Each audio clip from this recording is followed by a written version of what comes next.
Good morning, good afternoon, and good evening, everyone, and welcome. Our deep appreciation to the Permanent Mission of Morocco for organizing this high-level event on the extremely important issue of the contributions of religious leaders to address the multifaceted and unprecedented challenges we are facing all over the world during the COVID-19 pandemic. Today's meeting is testimony to Morocco's long-standing commitment to promoting interreligious and intercultural dialogue for the benefit of peace, human dignity, and also solidarity. I have the privilege to moderate this meeting, and it is my pleasure to give the floor now to His Excellency Omar Hilal, Ambassador and Permanent Representative of the Kingdom of Morocco to the United Nations, for his opening remarks. Over to you, Ambassador.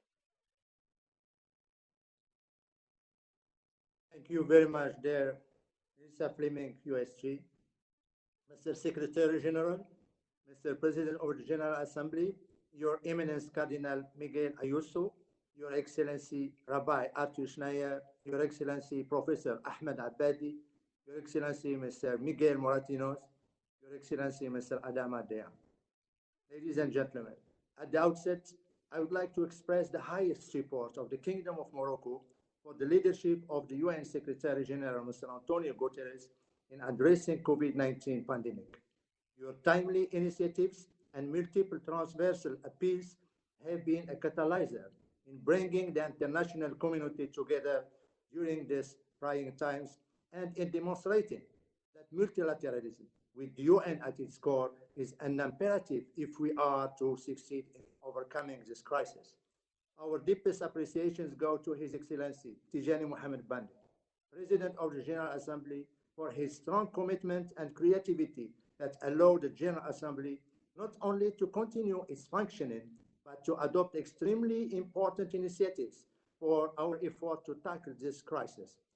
We have with us today a very high-level panel of eminent religious leaders and UN officials who have dedicated their entire lives to the promotion of inter-religious and intercultural dialogue, as well as to advocating for the respect for human dignity, compassion, and solidarity. Ladies and gentlemen, the COVID-19 pandemic has caused multifaceted challenges across the world. It's not only a health crisis. It has affected our lives at different levels and in different ways, and it will for the foreseeable future. Containing its transmission and responding effectively to its political, social, economic, environmental, and humanitarian repercussions is thus an imperative if we are to emerge stronger in the post-COVID era. The United Nations Secretary General's special appeal of 11 April 2020 to Jewish, Christians, and Muslims, religious leaders, to join forces to work for peace around the world and focus on our common battle to defeat COVID-19 resonated worldwide.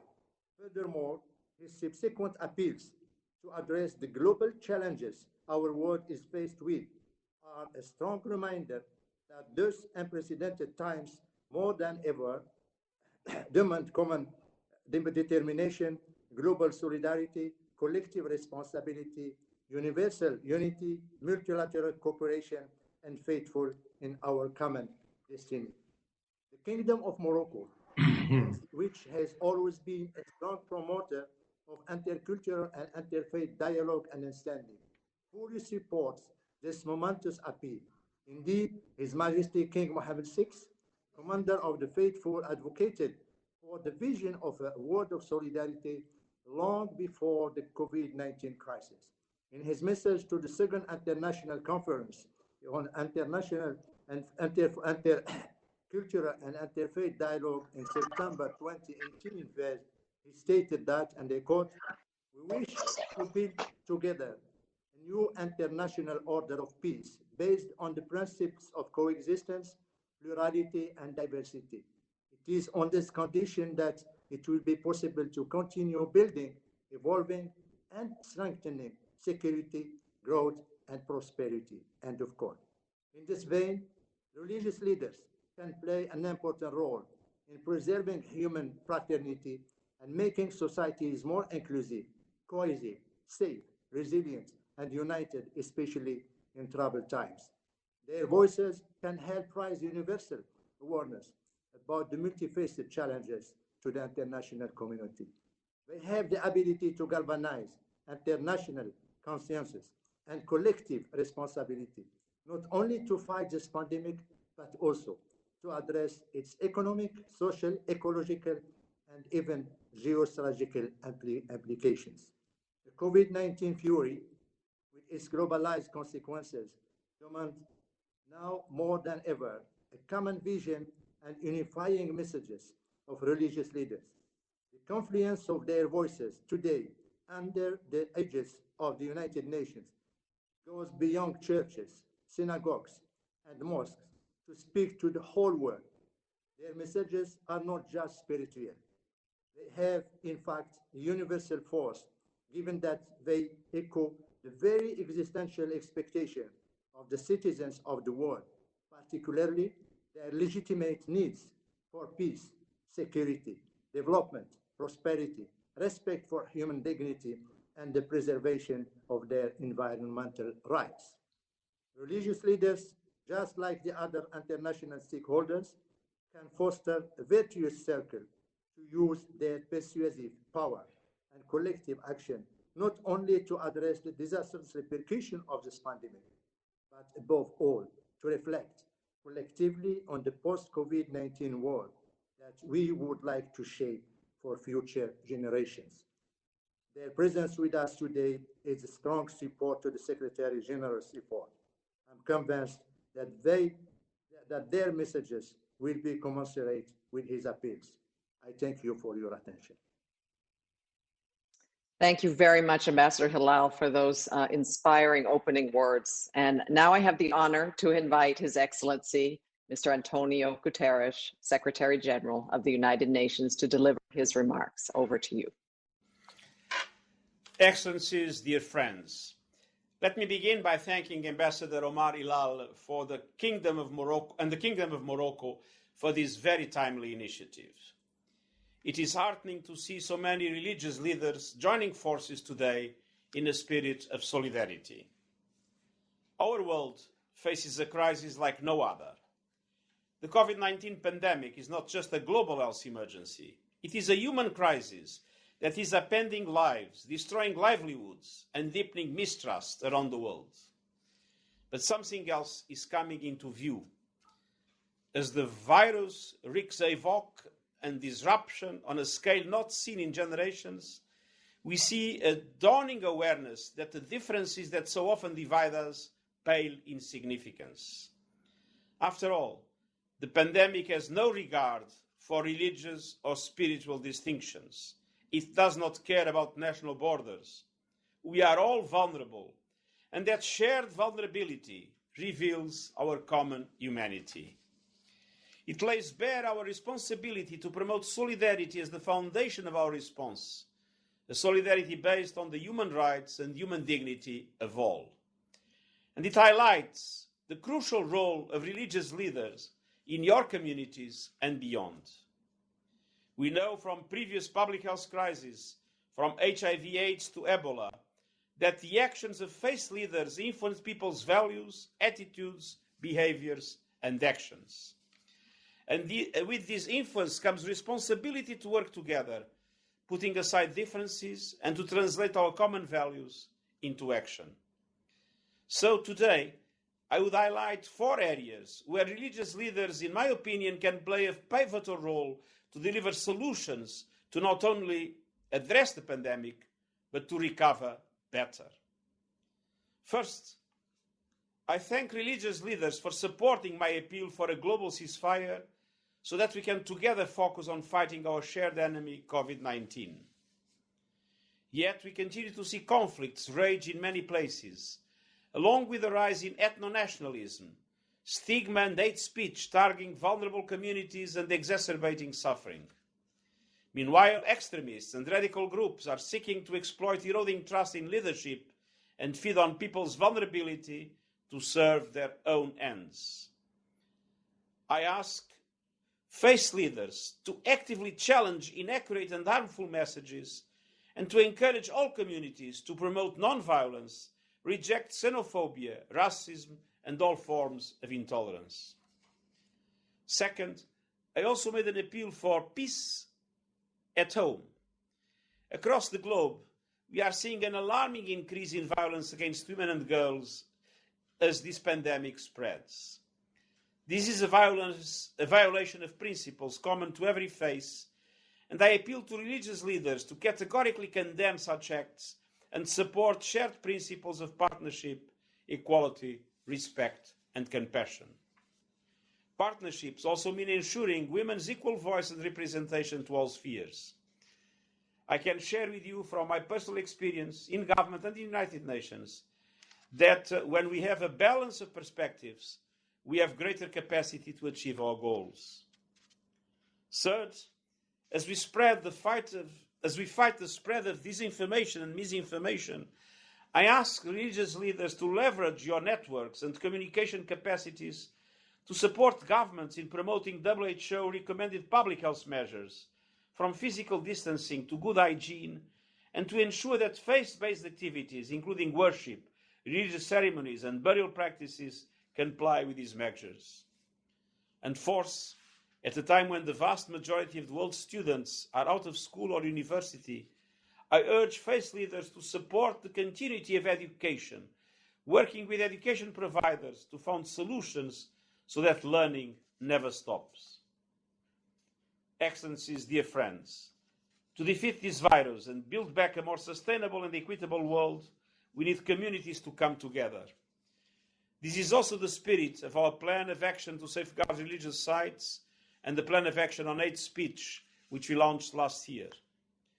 Thank you for joining forces to promote social cohesion, mutual respect and understanding, unity and solidarity. And thank you for reaffirming faith in our common humanity.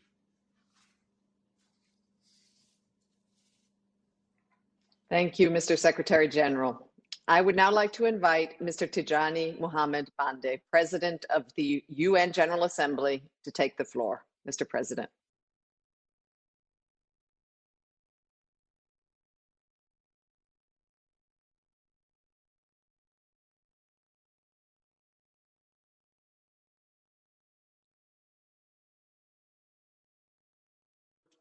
Of the Kingdom of Morocco, given its tradition of cultural and religious dialogue. And I'm very happy that the Secretary General and very eminent leaders of religious bodies around the world have joined us in this conversation. Excellencies, faith-based organizations and religious leaders play an important role in times of crisis. They provide hope to the hopeless. Faith has a unique place in our lives, particularly relating to how to treat others as we would like to be treated. In times of great anxiety, faith can be a significant source of comfort and country resilience. With the unprecedented threat of the COVID-19 pandemic and its devastating impact on communities and nations across the globe, religious leaders and faith-based organizations will play even greater roles in saving lives and mitigating the spread of the disease. During this time, Excellencies, we look up to them to share credible information and stand up against rumor, violence, and incitement of hate, and advocate for the needs of vulnerable populations. Excellencies, poverty levels have risen or have been estimated to rise by up to 500 million people, the worst in the past decades. Women and children, people with disability, the elderly, the marginalized, and the displaced are the ones who will suffer the most. Already, millions of children are losing access to education. More than 275 people have lost their lives, and the figure is by the day, sparing hardly any country. Our hearts mourn those who have departed. May their souls rest in peace. We need to turn the crisis into opportunity and build back better. An immediate global response is crucial, and we thank those who have given leadership and finances and other support during this crisis to others far less privileged. The United Nations and its member states must mitigate the devastating effect of this pandemic on the lives of people as well as on their livelihoods. Unfortunately, there is no timeline to the end of this pandemic, and nobody knows when we can return to normalcy or what normalcy would look like, which means we have a lot of work ahead of us. When pandemics like this one occur, people demand explanations that cannot be given in. This outbreak has resulted in the spread of stigmatization and discriminatory action towards specific groups and communities. We must remember that the threat and the enemy is the virus, not the people or countries or their religions. Faith-based organizations and leaders equipped with courage and vision can play a unique role in bringing people together around the universal values of our humanity, of our common humanity. Oftentimes, they have helped as first responders and counselors, combating stigma, providing food assistance, and praying for the world and the policymakers. They are frequently in positions to advocate for social and legal change. The best of them have promoted solidarity within and between communities. They have used their moral authority to advocate for the empowerment of women, for giving access to education, for giving access to health facilities. They have, in short, been models for all of us. Excellencies, as COVID-related restrictions resulting in closing of churches, synagogues, and mosques worldwide has continued, many leaders have swiftly adapted and are taking faith online. They are actively engaging with youth in developing messages on social media, making them effective partners in our common efforts, raising awareness about preventive measures among their congregations. The United Nations acknowledges the importance of engaging with leaders and organizations doing this kind of good. I commend all such organizations for their and their leadership for their continuous effort to promote interfaith understanding and physical coexistence and issues related to sustainable development and climate action. This is needed now, and especially as well in the post-COVID world. Excellencies, as I continue the task of implementing my vision of the 74th session of the General Assembly regarding peace and security, poverty eradication and zero hunger, quality education and climate action and inclusion amidst COVID-19 pandemic, I trust that the urgency of the situation will force us to work even harder and more harmoniously together to confront our latest challenge yet. I'm convinced that we can rise to the occasion. I thank you. Thank you, Mr. President. Ladies and gentlemen, we now move on to the next session, which is a high-level panel discussion with eminent religious leaders and UN senior officials. We are honored to have the following panelists with us today.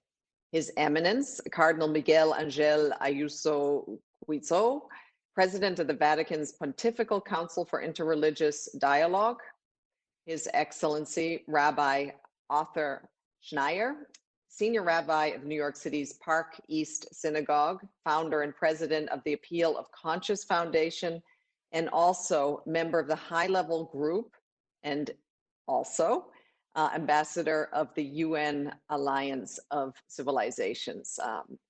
Also, we have with us today His Excellency Mr. Ahmed Abadi, Secretary General, Rabita Mohammadiyya of Olemas of the Kingdom of Morocco, His Excellency Mr. Miguel Angel Moritanos, High Representative of the UN Alliance of Civilizations, and last but not least, His Excellency Mr. Adama Dieng, the UN Secretary General's Special Advisor for the Prevention of Genocide.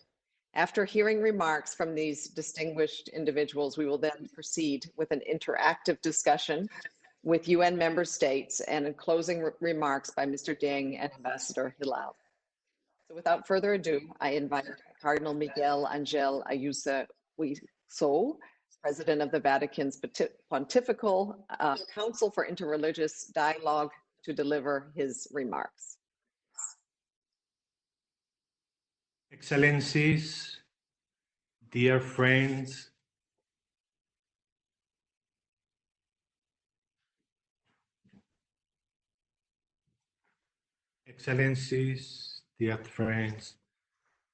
I would like to focus on 3 points, but before I would like to start from the image of Pope Francis in the evening of the 27th of March in the deserted St. Peter's Square, buffeted by wind and rain, when the Pope said, in front of this pandemic, we have realized that we are all in the same boat, fragile and disoriented, but at the same time, important and needed.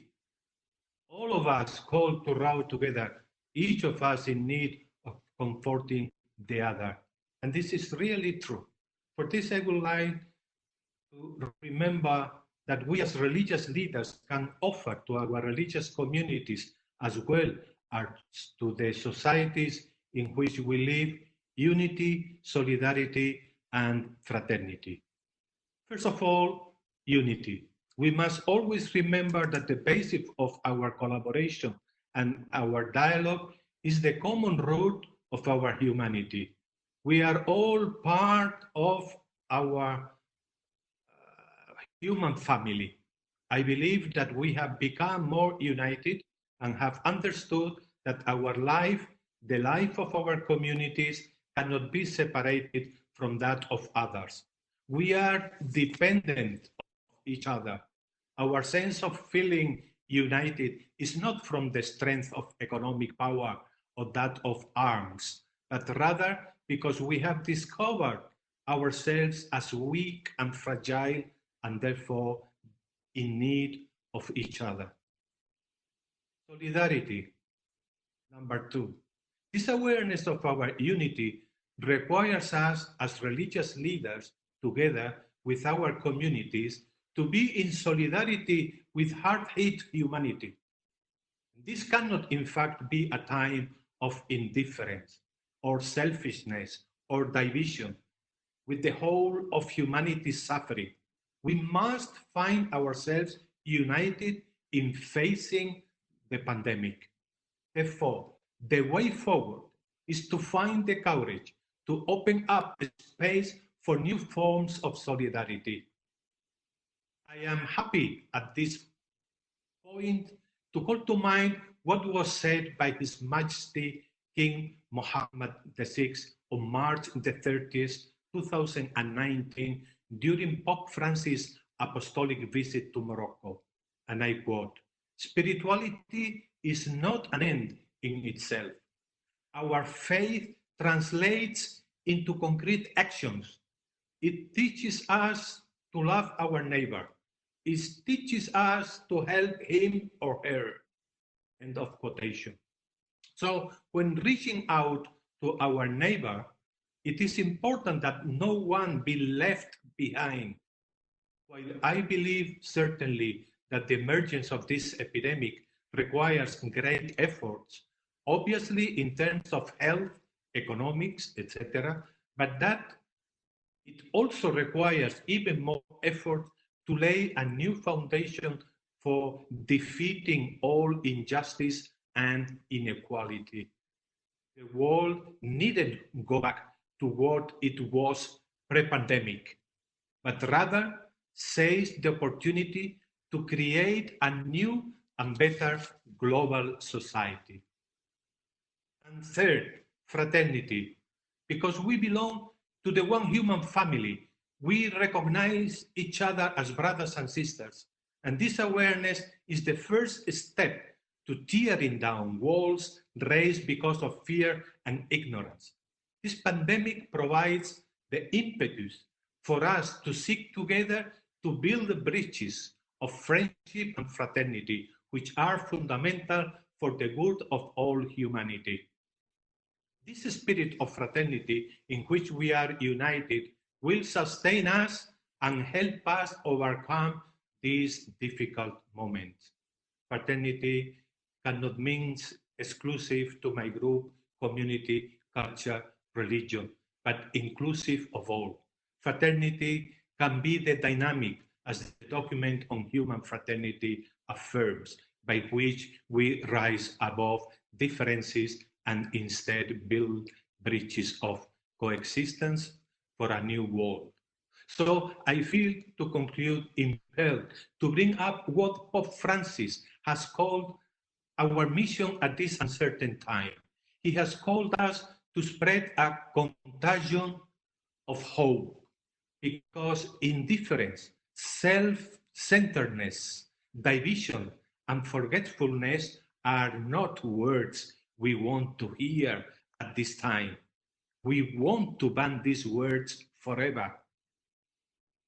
Thanks to our spiritual values, we religious leaders can help to bring about a rebirth in this painfully impacted humanity. We acknowledge that this global pandemic requires a global response based on unity, solidarity, and multilateral cooperation in order to defeat COVID-19 through the access to medicines, vaccines, and medical equipment for all as members of the human family.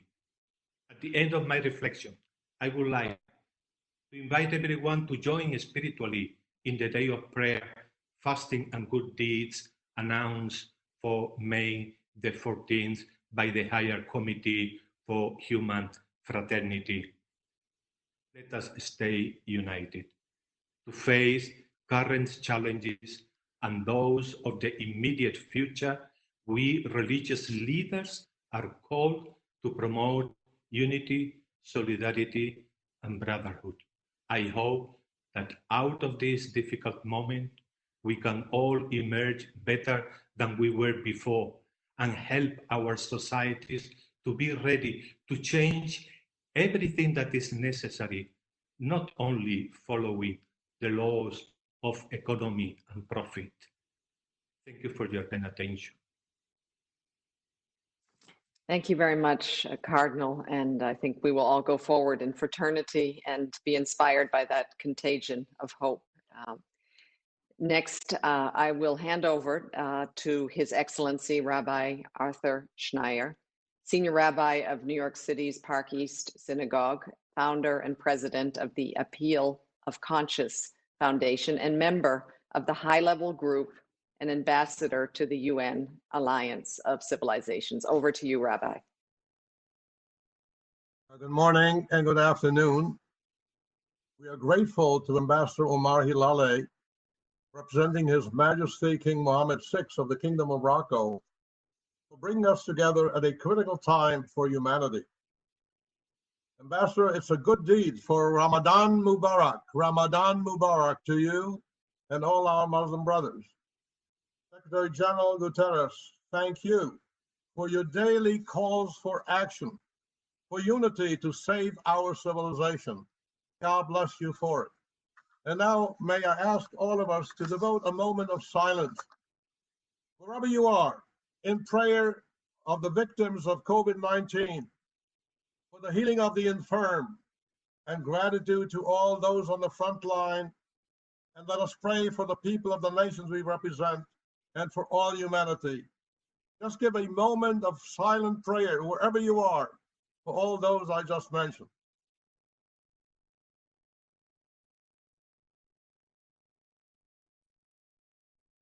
In hour of distress, as the Psalmist 118 tells us, God, please, please answer all our prayers and save us, save humanity, so that we may serve you as co-partners with building a better world. Secretary General, President Mohammed Grande, High Representative Martinos, Undersecretary Fleming, our presiding officer, Your Excellencies and Your Eminences. I'm honored to participate with Cardinal Miguel Angel Ayuso, addressing us on behalf of His Holiness Pope Francis, known for his love and inclusive embrace of all. and Mr. Ahmed Abadi, Secretary General of the Rabita Muhammadiyah, the Kingdom of Morocco. But I would like to pay tribute to His Majesty King Mohammed of Morocco for his leadership and leading role to the promotion of the values of dialogue among religions and cultures, mutual respect, unity, and human dignity. With faith, prayer, and united action, we can build a brighter future for our children, a world of peace, love, and kindness and generosity. My own life experience, every crisis and conflict comes to an end.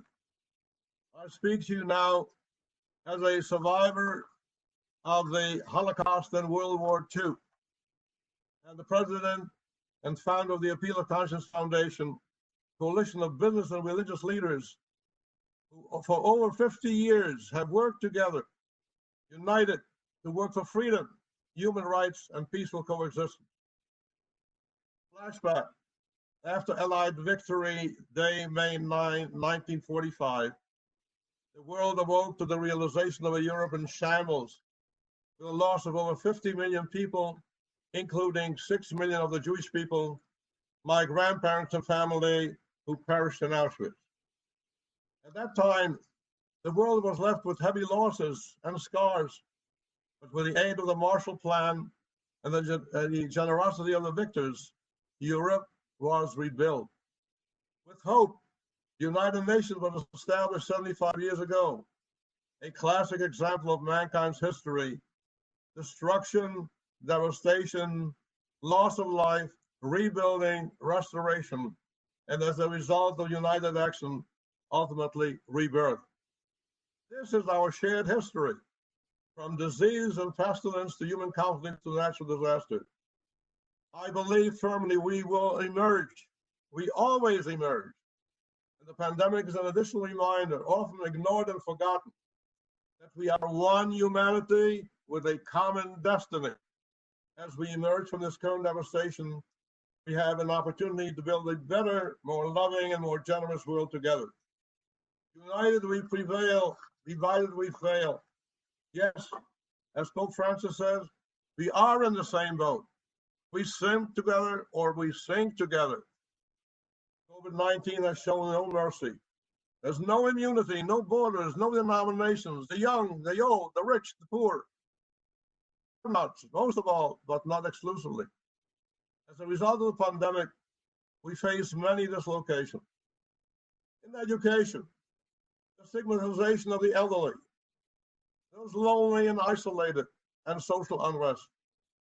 Together, we religious leaders offer to be a source of comfort and strength to them, our children, the lost and the infirm.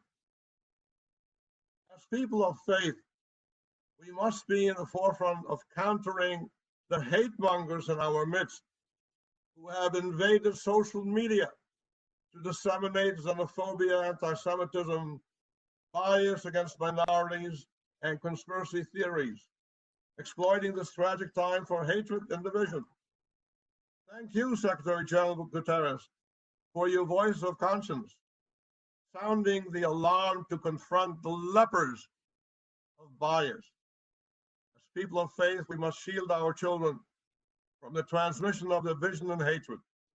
By example, yes, by our example, we must serve as the moral compass to educate them of our commitment. And I'm quoting the Bible, the Torah. Love your neighbor as yourself. Love your neighbor as yourself, and respect of the other in the concerted effort to unite our divided human family. Together, we must work to heal the divisions and strengthen those forces committed to promoting mutual acceptance and peaceful coexistence. Globally, children facing the extraordinary time have it right. You know what they're doing? They're drawing rainbows and displaying them in the windows of the world to see. We can learn from their simplicity and hope.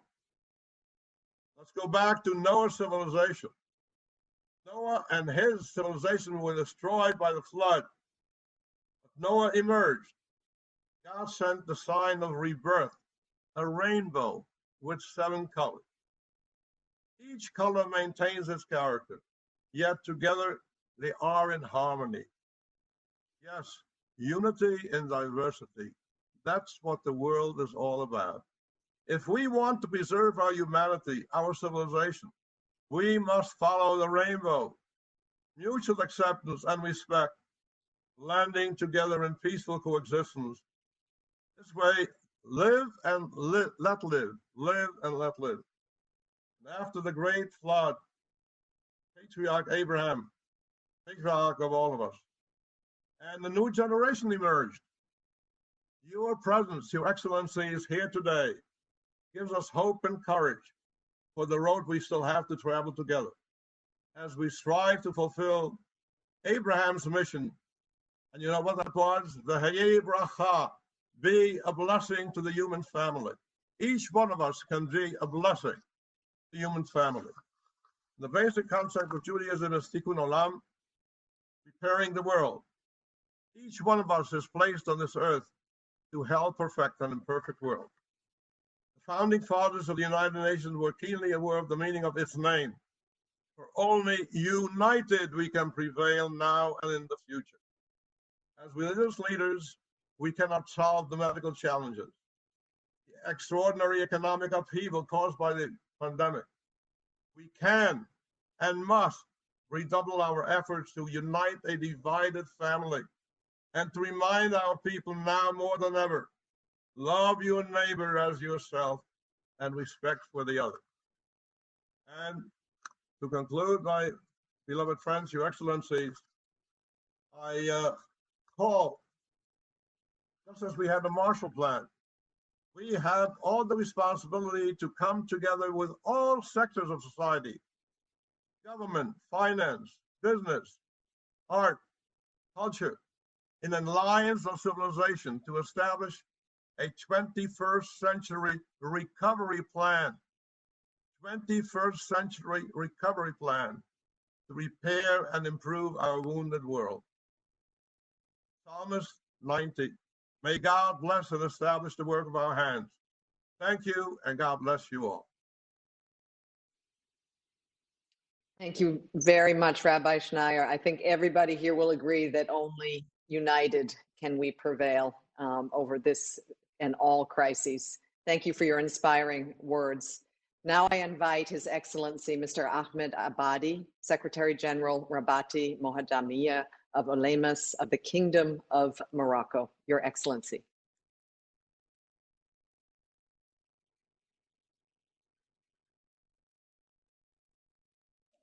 Thank you, Ms. Flemin. Mr. Secretary General, Your Excellencies, Your Eminences, it is my great honor and pleasure to participate in this wonderful, timely platform that reminds us of our crucial role as religious leaders and institutions. Indeed, a great responsibility falls onto our shoulders. And this responsibility has been reminded by His Excellency, Mr. Secretary General, in his call of last April to religious leaders to take part in order to provide some leveraging to this pandemic and to face those challenges caused by this unprecedented pandemic and caused all those turmoil and difficult times. We can spot 2 layers of challenges that do face us in this new matrix, in this new context.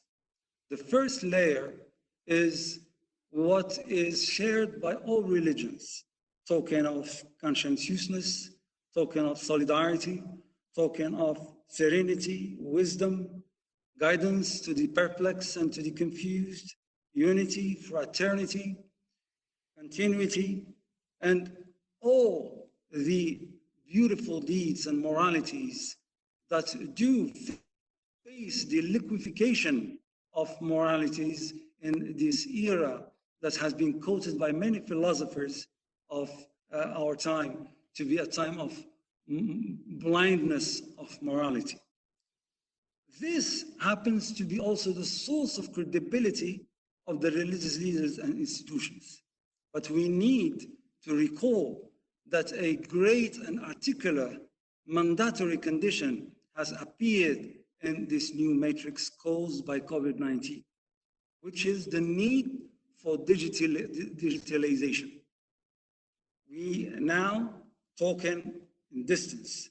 We are having this great webinar without being physically present. And this is exactly what the religious leaders and institutions need to recall today, which means capacitations. I mean, building capacities to our religious leaders and institutions to face this new mandatory condition of digitalization. And this needs to be a part of the training of our religious leaders nowadays. But here, we need to recall that there is a great challenge in this arena, because the attractivity of those capsules, those contents, needs to be appealing to the various layers of the society. Because societies are not a block. We're talking about families, about kids, Z generation, Alpha generation. We're talking about youth who are striving for independence. We're talking about influencers. We're talking about inspirers. We're talking about rulers. And we need to shape discourses that would rhyme and resonate with all those layers of society. So it cannot be a monolithic discourse. And this needs to be built up as a matter of facts. So this is the first layer. The second layer, we're talking about contextualization of our religious action in this new context. We're talking about the functionalization of our religious action. We're talking about implementation in this new context. Talking about contextualization and functionalization, this is a claim also of the radicalists and of the extremists, because they pretend that they are contextualization religion, and they are laying out dreams, grievances, they are laying out Sharia arguments or Torah arguments or evangelical arguments, and we need really to do it in a great agility. We need to face those claims and provide functionalization and contextualization to respond to the expectations of the masses, how to live religiously in the 21st century. And this needs to be, of course, introduced in our institutions of training and of preparing our leaders in our various religious institutions, in our various, of course, religions and faiths. The second component of this second layer is the implementation and the sorts and ways of governance, how to deal with our societies that do happen to be very demanding in this 21st century, religiously wise, and how to provide the first layer components and the second layer conditions to our actions and governance and implementations. We're here talking about an hexapillar mode of governance. We first need to have a credible core that would be like the heart of the molecule of the atom, that would gather all the other forms of action and implementation. And this credibility needs to be built. Thank God in Morocco we don't have this problem, because we have the commandant of the faithful, embodied by His Majesty, who happens to be constitutionally also the commander of the faithful. And commander of the faithful in Morocco is inclusive. It includes Jews as well. And it is opening up to include all other faiths as well, as His Majesty has stipulated it. The second pillar is a pillar that would ensure proximity with this core or this central body, credible core, with the citizens.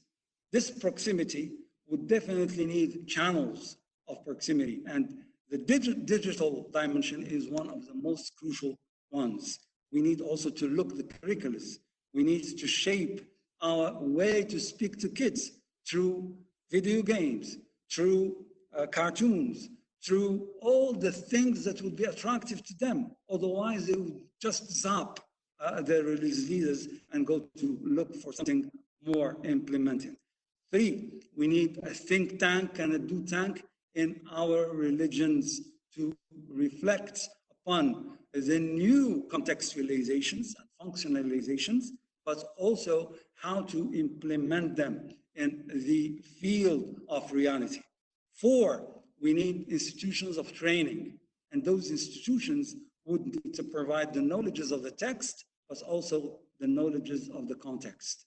We all 5 need some textiles of social structures that would fill up the vacuum left by the vanishing of the extended family. Now we are in the era of the nuclear family, but we are in the era of confinement. So we need some structures that would reach out to our citizens in a handsome, attractive way. Last but not least, sound, intelligent administration that would definitely provide the logistics to all of this. And this is valid for all religions. This is exactly, to conclude, this is exactly what the King of Morocco has been trying and striving to do in those difficult times under the inspiring and inspired leadership of our commander of faithful, His Majesty King Mohammed VI. Thank you very much. Thank you very much, Mr. Ahmed Abadi, for your message of inclusion, which we'll all take to heart. Before we move on to our next speaker, the UN Secretary General, Mr. Antonio Guterres, will have to leave to another engagement. Mr. Secretary General, thank you very much for joining us today. Next, our next speaker is the High Representative of the United Nations Alliance of Civilizations, His Excellency, Mr. Miguel Angel Moratinos, who will now deliver his remarks. Over to you, Mr. Moratinos.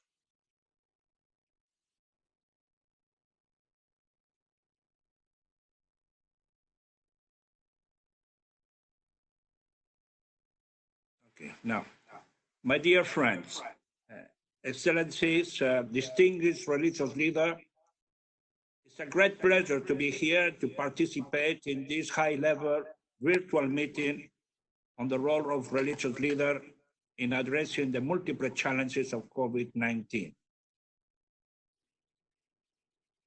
Let me say to start by thanking Secretary General for his leadership and guidance since the outbreak of this global health crisis.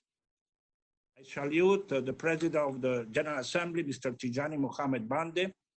I think, my friend, it's certainly very challenging to be navigating the world body during this pandemic. And last but not least, my dear friend, Ambassador Omar Hilali, for inviting me and for hosting this timely meeting. I seize the opportunity to commend the Kingdom of Morocco and leadership of His Majesty King Mohammed VI for the work done in moderating religious discourse and promoting interfaith dialogue and peaceful coexistence.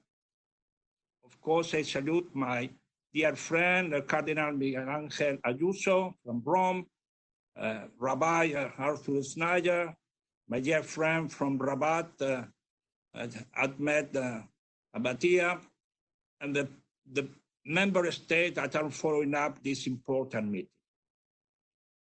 Let me say that I was inspired by the different statements and words that all distinguished speakers who preceded me have presented. The COVID-19 pandemic, as the Secretary General repeatedly said in different and several occasions, above all, is a human crisis. People are the epicenter of this crisis.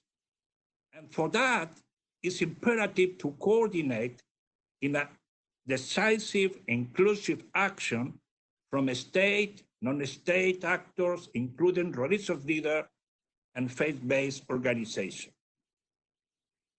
That's why I was heartening to see how many religious leaders and community of faith swiftly acted and placed themselves in the front line, providing valuable services to their community.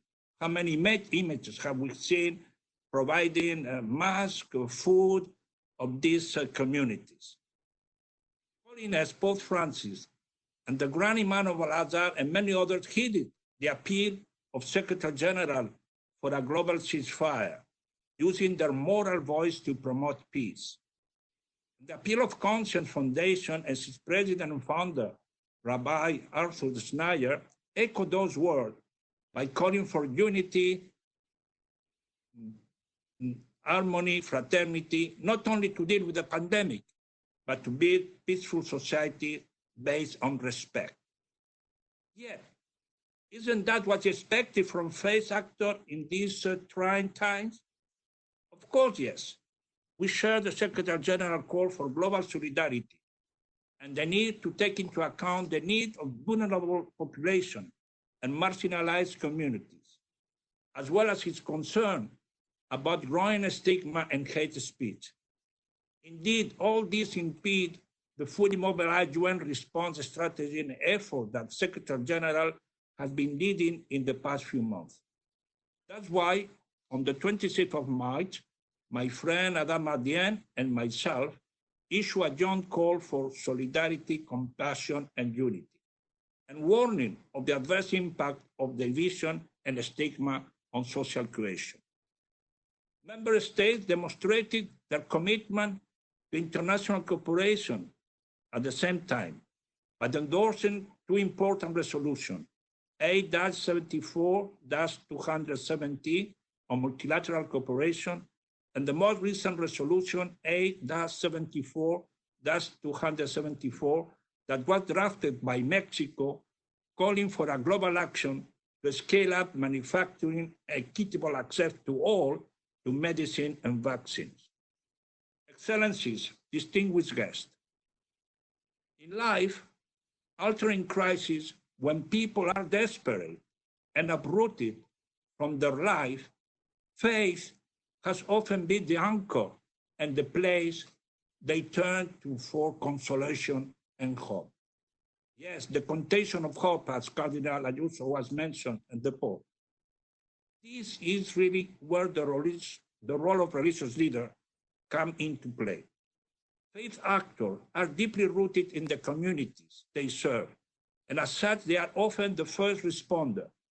Since the outbreak of COVID-19 pandemic, local faith institutions, religious leaders, and other faith-based organizations have been responding to the needs of their communities as humanitarian actors, as well as leveraging their moral authority to share positive health messaging and guidance as informed by government and health institutions.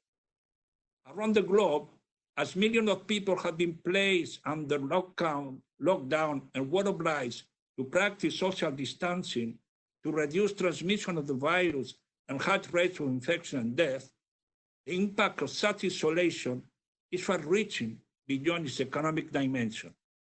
From a faith perspective, religious practices and rituals are being curtailed, triggering debates among faith community around religious rights. Passover, Easter, Ramadan, the three holy occasions which crisscross each other in April were marked differently this year in the context of social distancing. Governments and health institutions work closely with prominent religious leaders who provide guidance and observing religious rituals in isolation, while encouraging them to demonstrate solidarity and compassion. Many religious leaders have a mobilizing capacity as well as the trust of the communities they serve. They have the responsibility of promoting messages about gender equality, as Secretary General was asking today to all of us, challenging stigma and hate speech, dispelling misinformation and rumors, championing attention to an inclusive and vulnerable population, including minorities, migrants, refugees with disability, and members of other marginalized groups by creating supported environments, advocating for the right and access to diagnosis, treatment, and vaccine, sharing evidence-based accurate information, and publicly standing against statements and acts that encourage violence and human rights violations. There are existing frameworks and institutional tools that serve this purpose. We are also informed by the historical document of human fraternity, world peace, and living together, signed by His Holiness Pope Francis and His Eminence, the Grand Imam of Al-Azhar last year, that they say, I quote, authentic teaching of religions invite us to remain rooted in the values of peace, to defend the values of mutual understanding, human fraternity, and harmonious coexistence, to awaken religious awareness among young people so that future generations may be protected from the realm of materialistic thinking and from dangerous policies of unbridled greed that are based on the law of force and not on the force of law.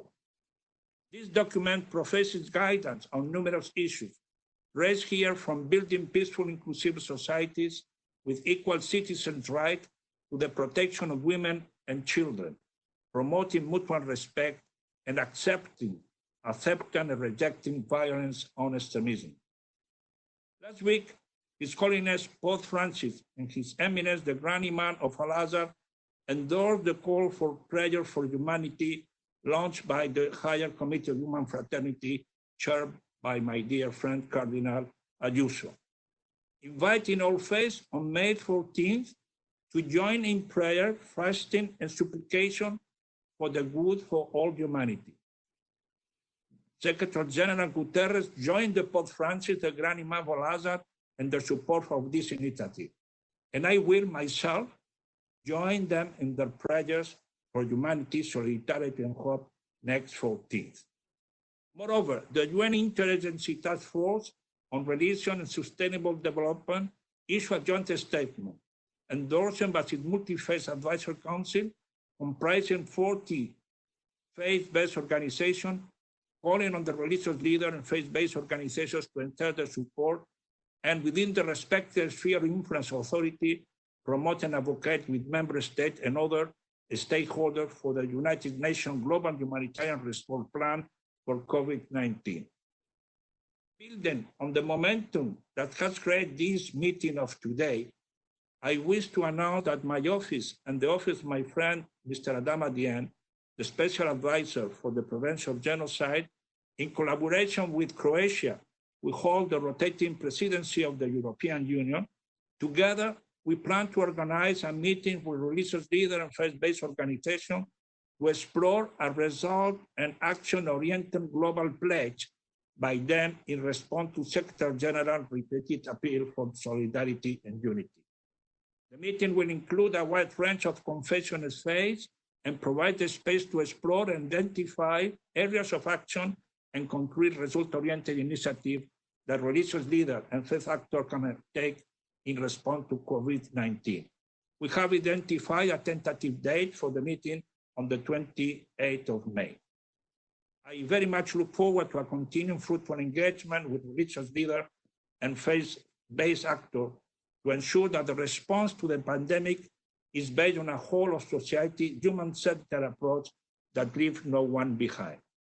Excellencies, distinguished religious leaders, the three Abrahamic faiths have teachers that profess the importance of taking action to assist others and save life. Doing the common good, as in, I quote, love of God and love of neighbor, end of the quote, is at the heart of the three monotheistic religions. The Bible encourages followers to, I quote, show me your faith apart from your work, and I will show my faith by my words. The Quran tells us, if anyone save a life, it will be as he saved the life of the whole humanity.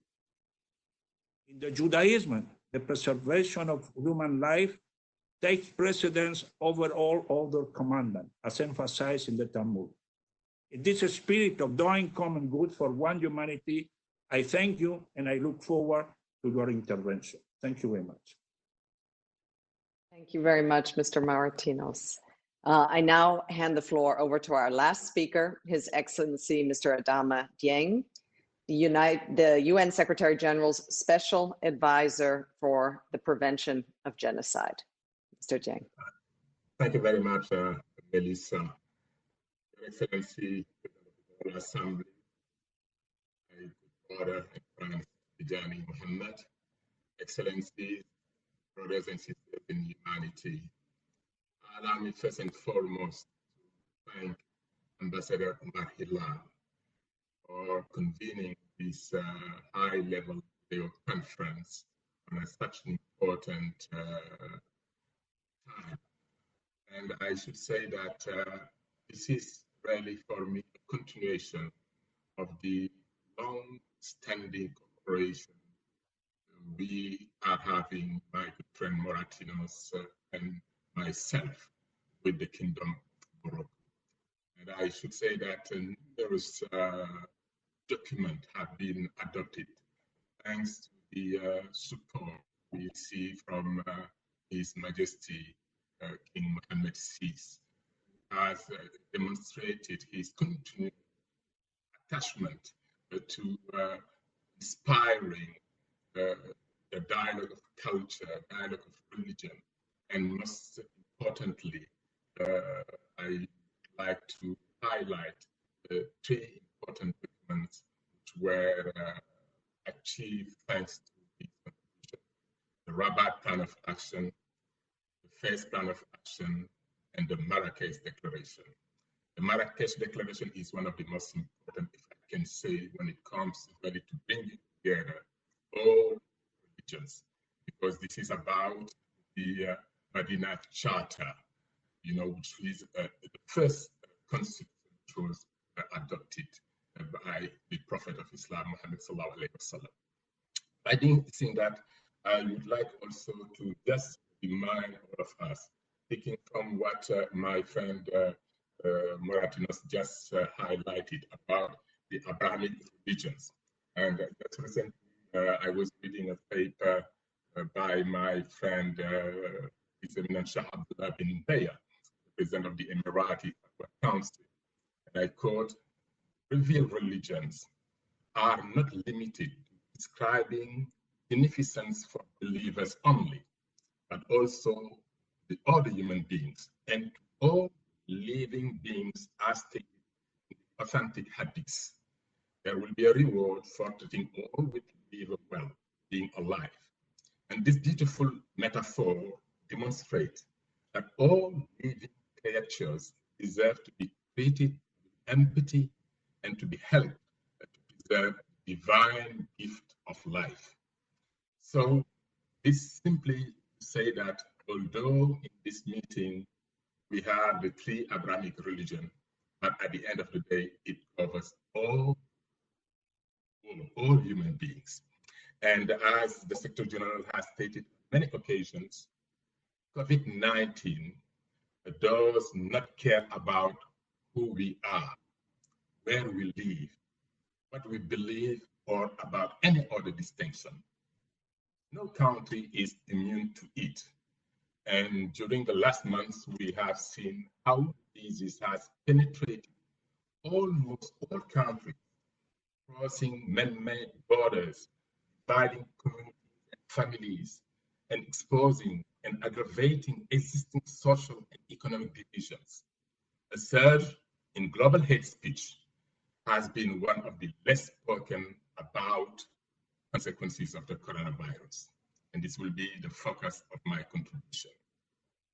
And despite this dearth of attention, the impact of hate speech is serious and far-reaching. Individuals belonging to racial, ethnic, and religious groups, migrants, refugees, and foreigners are being fired and accused of spreading the virus.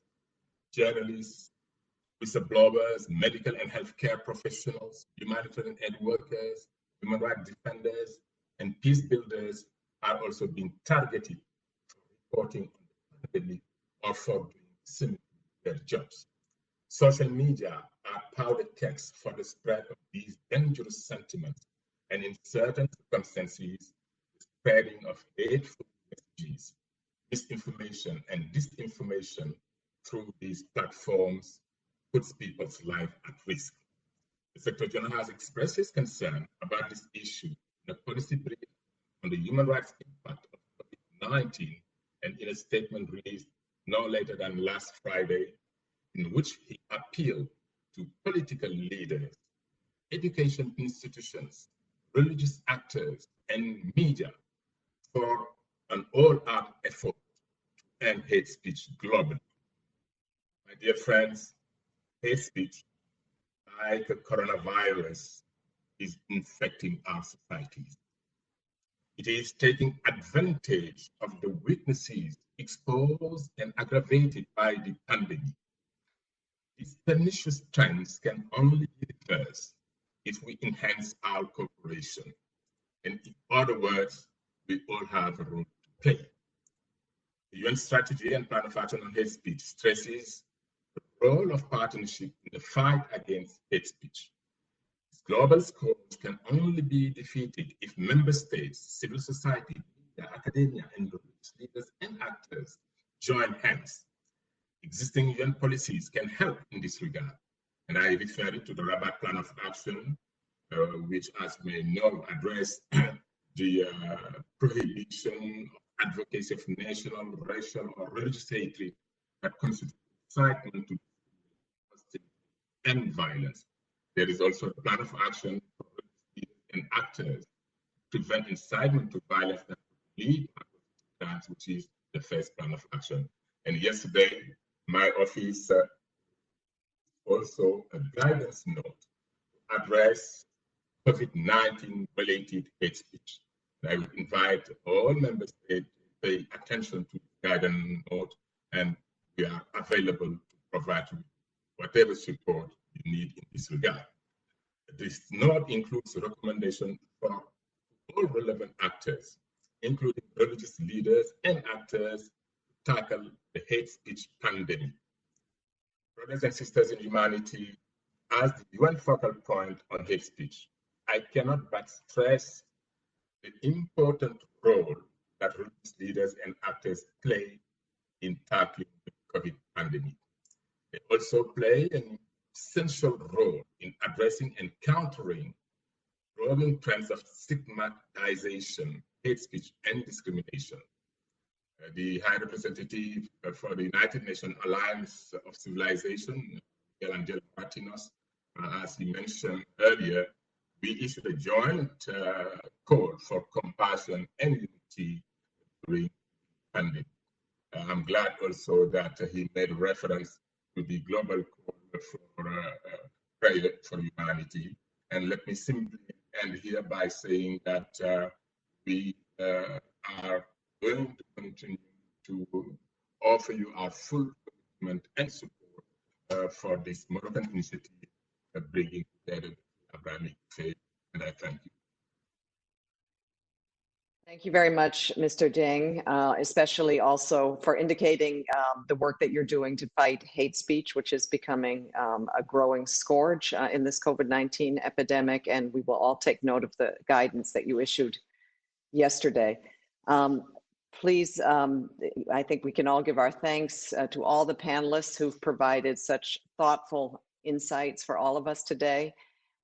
Next, we move to the interactive discussion, as interactive as we can be, doing this all online. And this is with UN member states. We have a list of speakers who have indicated their advanced interest to take the floor. Over 40 speakers so far. If you haven't indicated your interest yet, you can still do so with me on chat.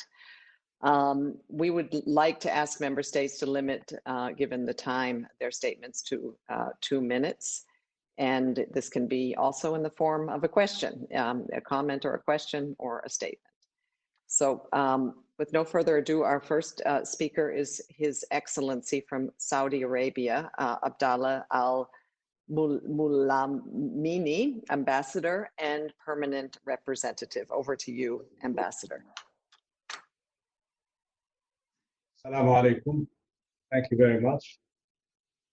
At the start, I would like to extend my sincere appreciation to my brother, His Excellency Omar Hilal, Permanent Representative of the Kingdom of Morocco, to the United Nations for organizing this meeting to discuss the role of religious leaders in addressing the multitudes of challenges posed by COVID-19.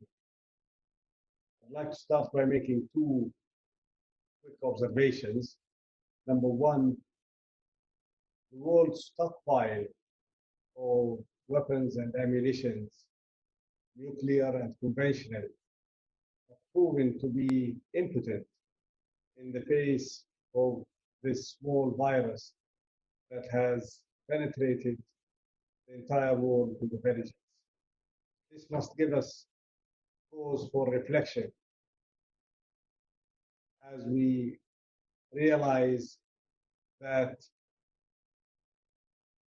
confrontation and building weapons is not going to get us anywhere, neither in terms of combating this virus nor in terms of establishing peace and stability throughout the world.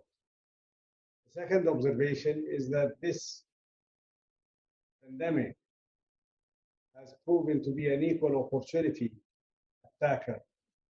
It has attacked all countries, all races, all religions, people from different states of life.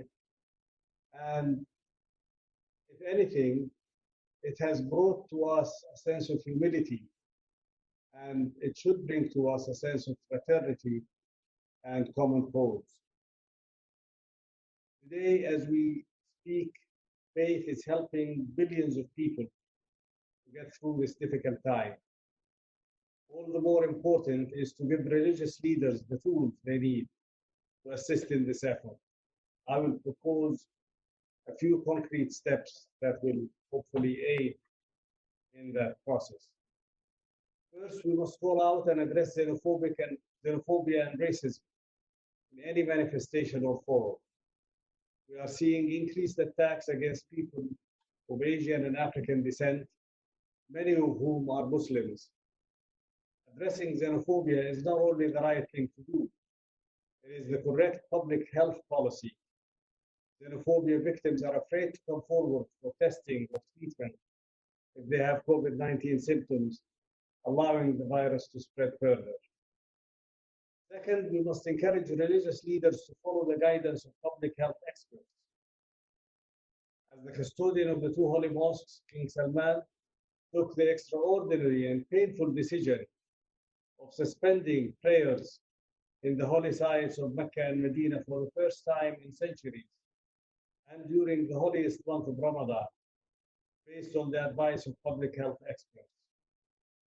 This confirms what we all know, that Islam promotes life rather than death, promotes the preservation of human health and well-being rather than anything else. This was a very difficult decision for many people to make and to accept, looking to be in their house of worship. Religious leaders need to be that bridge for their congregation during this difficult time. It's noteworthy that this decision was also supported by the Council of Eminent Religious Scholars of Saudi Arabia and by many similar councils throughout the world. Third, religious leaders can help identify the most vulnerable groups for NGOs, non-profit and government organizations to help. Since faith promotes serving at-risk parts of society, religious leaders are in a unique position to identify homelessness, food insecurity, economic insecurity, and health challenges. Fourth, we must be wary of conspiracy theories.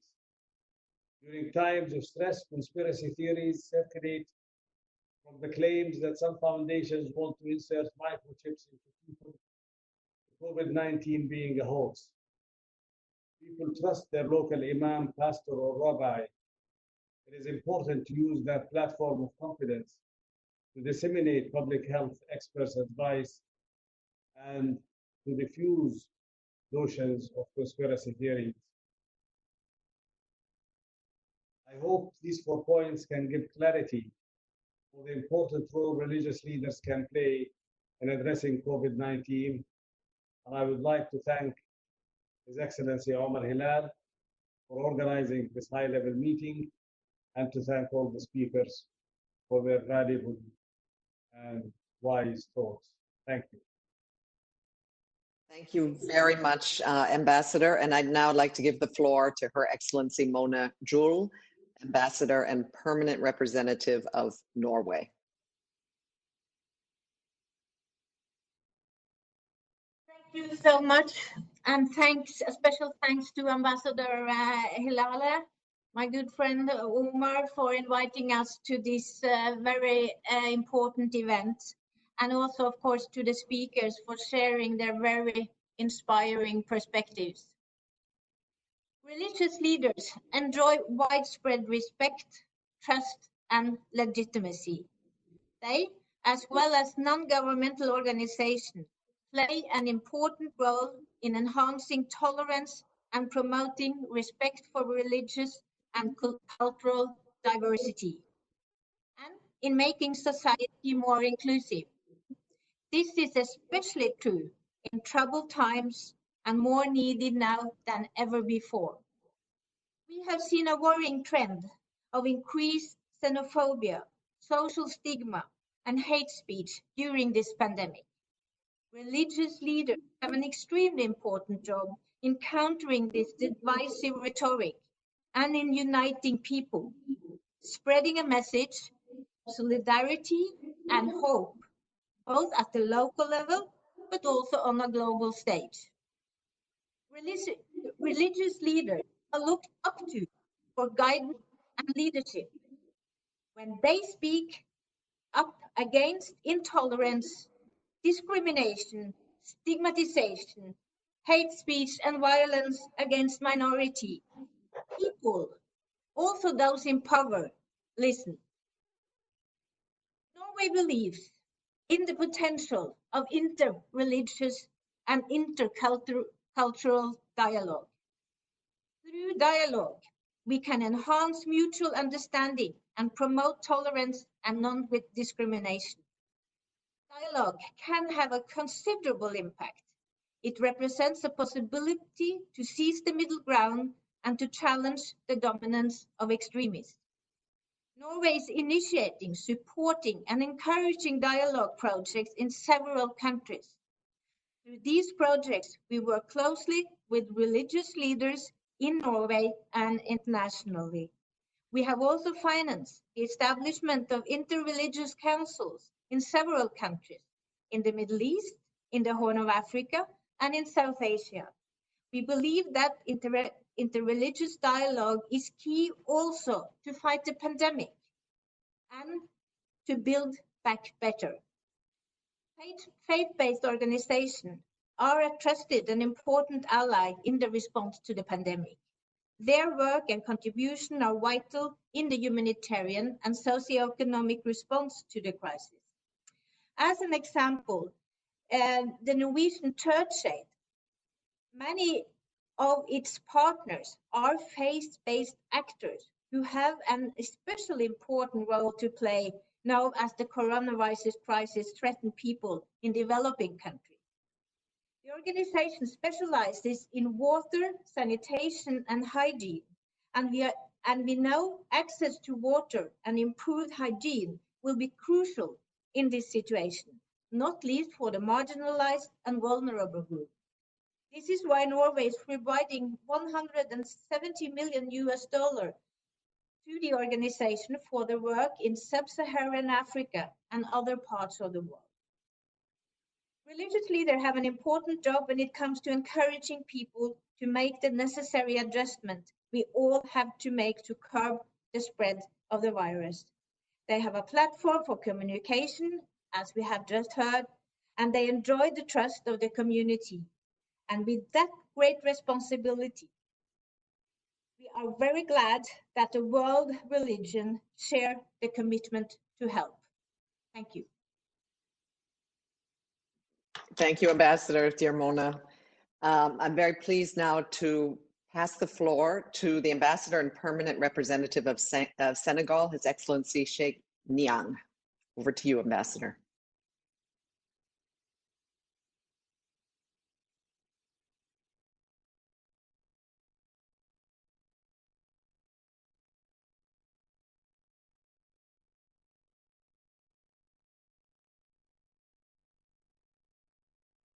We have the Ambassador of Senegal present.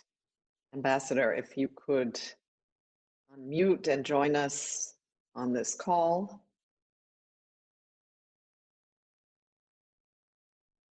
Okay, I suggest that perhaps the Ambassador of Senegal might be having some technical difficulties. So we'll come back to you, Ambassador, and I will next go to the Ambassador and Permanent Representative of Côte d'Ivoire, His Excellency Leon Kako Adom. Over to you. Of all, to congratulate the Kingdom of Morocco and my dear brother Elal, organizing this meeting on the role of religious leaders in addressing the multiple challenges of COVID-19 pandemic. I also want to salute the participation of the eminent religious leaders who are enlightening our discussion, our conversation with the most appreciated wisdom and serenity. Finding lasting responses to the multidimensional consequences of the COVID-19 pandemic requires coordinated effort by the international community as a whole, but also inclusive approaches in the development and implementation of government-proposed response plans. This is the case, indeed, at the heart of the state, which bear the responsibility for preserving peace and stability. Civil society actors must play a major role in the range of measures to combat COVID-19. This is the case for religious leaders who, with their moral and spiritual authority, are endowed with a capital of legitimacy and credibility with the public authorities and the people. They are indispensable actors that strengthen the credibility of government rhetoric and the efficient implementation of national plans to combat the consequences of SARS-CoV-2. Realizing this importance, the Ivorian government has involved leaders of all religious obediences in the operationalization of its response plan, which emphasizes awareness of compliance with barrier measures and the strengthening of peace and social cohesion. Indeed, Côte d'Ivoire remains convinced that religious leaders are important actors on social intermediation who work efficiently to strengthen trust between public authorities and local population. They therefore contribute to a strong national appropriation of the measures adopted by the government to combat COVID-19. Moreover, in a context marked by widespread concern and the confusion fueled by fake news, often calling for acts of incivility, religious leaders play a leading role in dispelling social tensions and promoting the values of brotherhood and peaceful coexistence. Because if these social tensions are poorly managed, they can exacerbate existing socio-political fragilities and undermine the peace and stability of states. Just like the National Chamber of Traditional King and local chiefs, religious leaders in Côte d'Ivoire are actively involved in the consolidation of peace and social cohesion, as well as in the implementation of the humanitarian component of the National Response Plan against the consequences of COVID-19. The multifaceted consequences of the COVID-19 pandemic invite us to deeply reflect on human condition and the need to work together to build more inclusive and resilient societies. They invite us to revisit the human values of brotherhood, tolerance, and solidarity, which have enabled humanity, whenever it has been confronted with great disasters, to rediscover the virtuous path of hope. I Thank you very much. Thank you very much, Ambassador of Cote d'Ivoire. I'd now like to welcome His Excellency Sam Brownback, Ambassador at Large for International Religious Freedom of the United States of America. Over to you, Mr. Brownback. Thank you very much, and my pleasure to join such an esteemed group and body, and I'm delighted to join you. My comments will be brief. I really want to thank the religious leaders around the world for their help in stopping the spread of this virus. The religious leaders stood up and did things that they've not done in the history of their faith by not having these large gatherings during Passover and Easter and Ramadan. This has been a fantastic assistance in not seeing the virus spread further. And so thank you very much for stepping up so aggressively during this period of time. I also want to point out that your help in connecting people, while we have physical distancing needs, we have social interaction needs, and you're continuing to provide that community and connection. And thank you for doing that as well, because that's critically important in this time.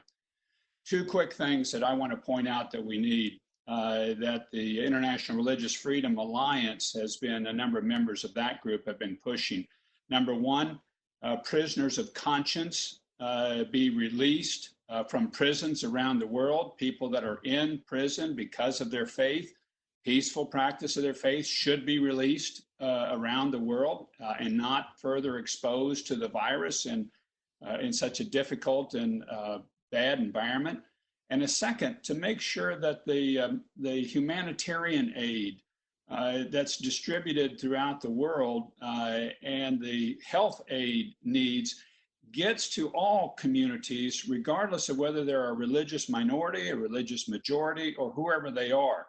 We want to make sure that people are able to get access to the health care they need, the food that they need, the clean water that they need in this time, and that they not be isolated or persecuted because they're a religious minority in this season. And I think this is something as well that the religious community can stand up and advocate for a great deal. And just finally, no scapegoating of religious communities, majority or minority, during this COVID crisis. Unfortunately, we've seen some of that, and there's just no place for that to happen at this time. I want to thank and congratulate the religious community on all their help during this crisis. We're not done. There's more to do, but it's deeply appreciated what you've done. Thank you very much.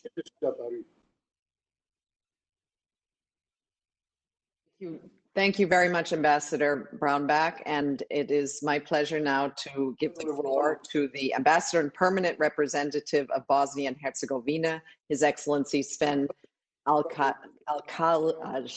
Over to you, Sven.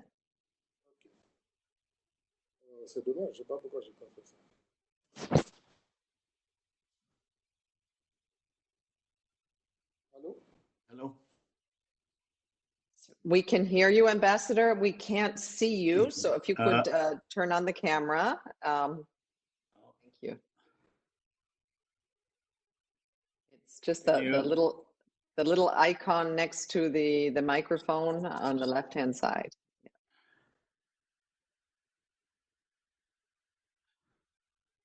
See me now? We cannot see you. Yes, we can see you. Thank you very much for joining us, Ambassador, and the floor is yours. We just lost the image again, but whatever you did before was working.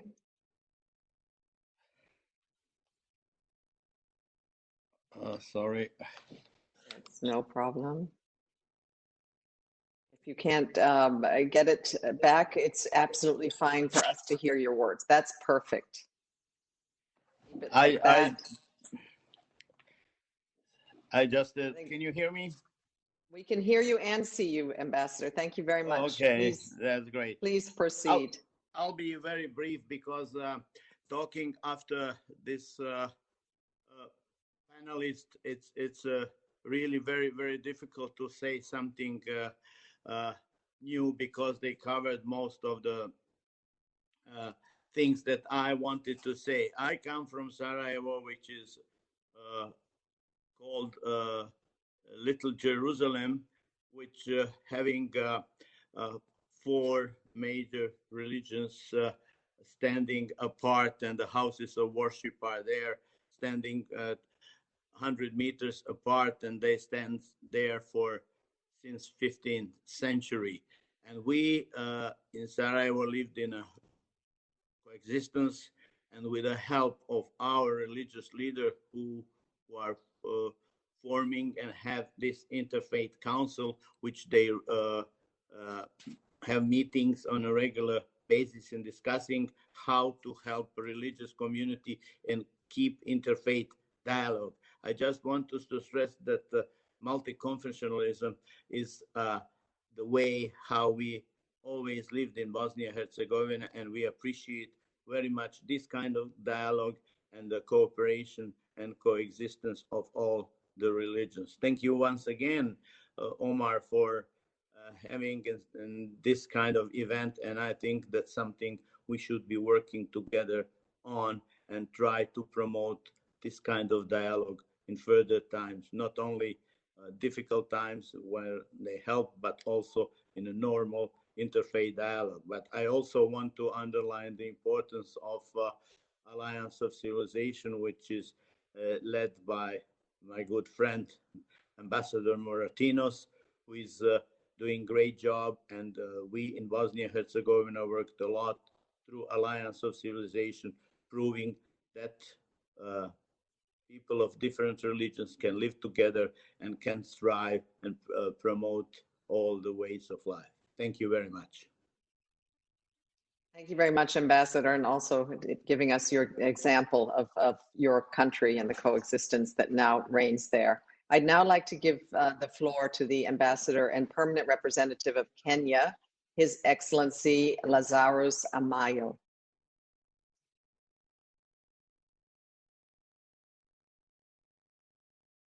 Oh, shit.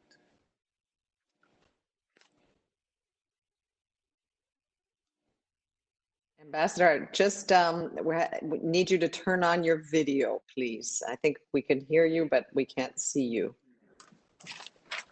Can you hear me? Small icon. We can hear you well. We would love to see you. So if you could turn the video. Sorry, maybe I'll do it. I'll do it without, I don't know whether it's a small challenge, but thank you very much, Melissa. May I take this opportunity to thank Ambassador Omar Ilale, the peer of the Kingdom of Morocco, for convening this high-level virtual conference on the role of religious leaders in addressing the multiple challenges of COVID-19. COVID-19 is indeed an unprecedented transnational threat whose socioeconomic consequences have exposed the vulnerabilities of global interdependence. It has proved to us that it is an equalizer and no respecter of persons. It is therefore important to leverage multilateralism in the fight against the pandemic, as the Secretary General did mention and the PGA also referred to in his remarks. Let me therefore take this opportunity again to thank the prominent religious leaders who have given us a holistic approach and shared considerable insights on how to manage our fight against this pandemic in these trying times indeed, calling for a cause dialogue, for unity, for solidarity, and also for divine intervention. And as religious leaders, also giving hope to millions, and we encourage them to continue also fighting xenophobia. The Secretary General's special appeal to religious leaders to join forces, to work for peace, and to focus on the world's common battle to defeat COVID-19 resonates well with what the world needs today. People are yearning for reassurance more than ever before in the wake of this particular pandemic. The extraordinary time calls upon us to catalyze cooperation among the international community be it member states, UN system, religious leaders, the NGOs, for more inclusive, cohesive, and united thought leadership to combat the virus and its multifaceted challenges. And as I conclude, let me thank and acknowledge again with appreciation the great charitable work undertaken by religious organizations, from providing hostels, schools, shelters, community service, and distribution of food to the needy in most parts of the world. I thank you for your attention. Thank you very much, Ambassador, for your words. I'm very pleased now to pass the floor to Her Excellency Sima Bahous, Ambassador and Permanent Representative of Jordan.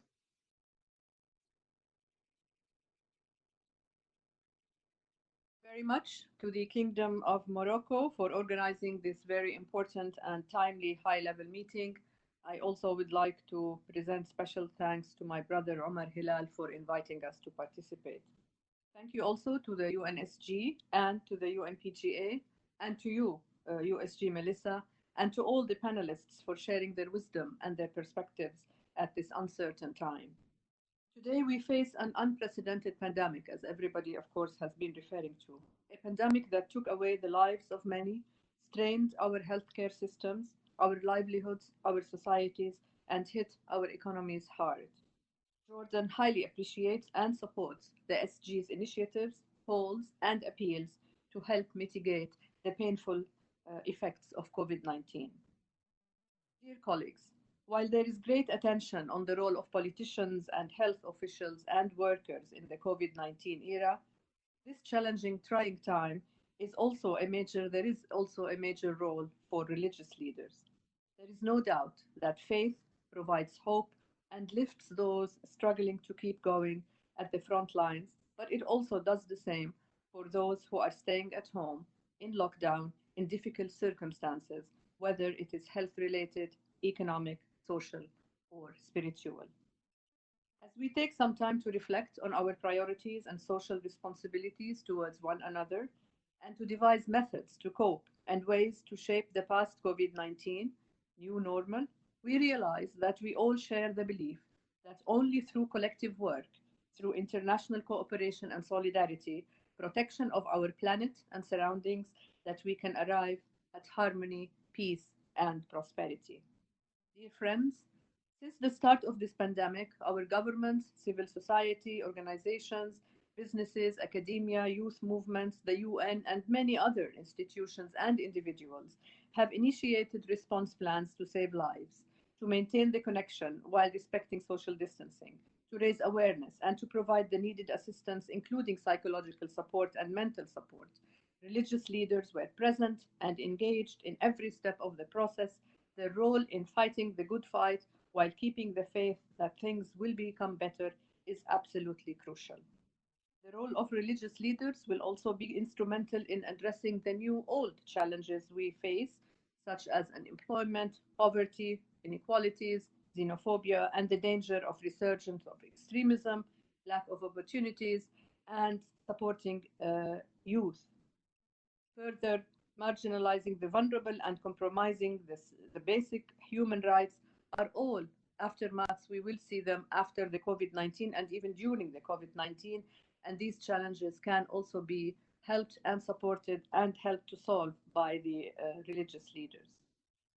The religious leaders, we believe, are a vital component of the response plans, and they provide a blanket of support to the communities.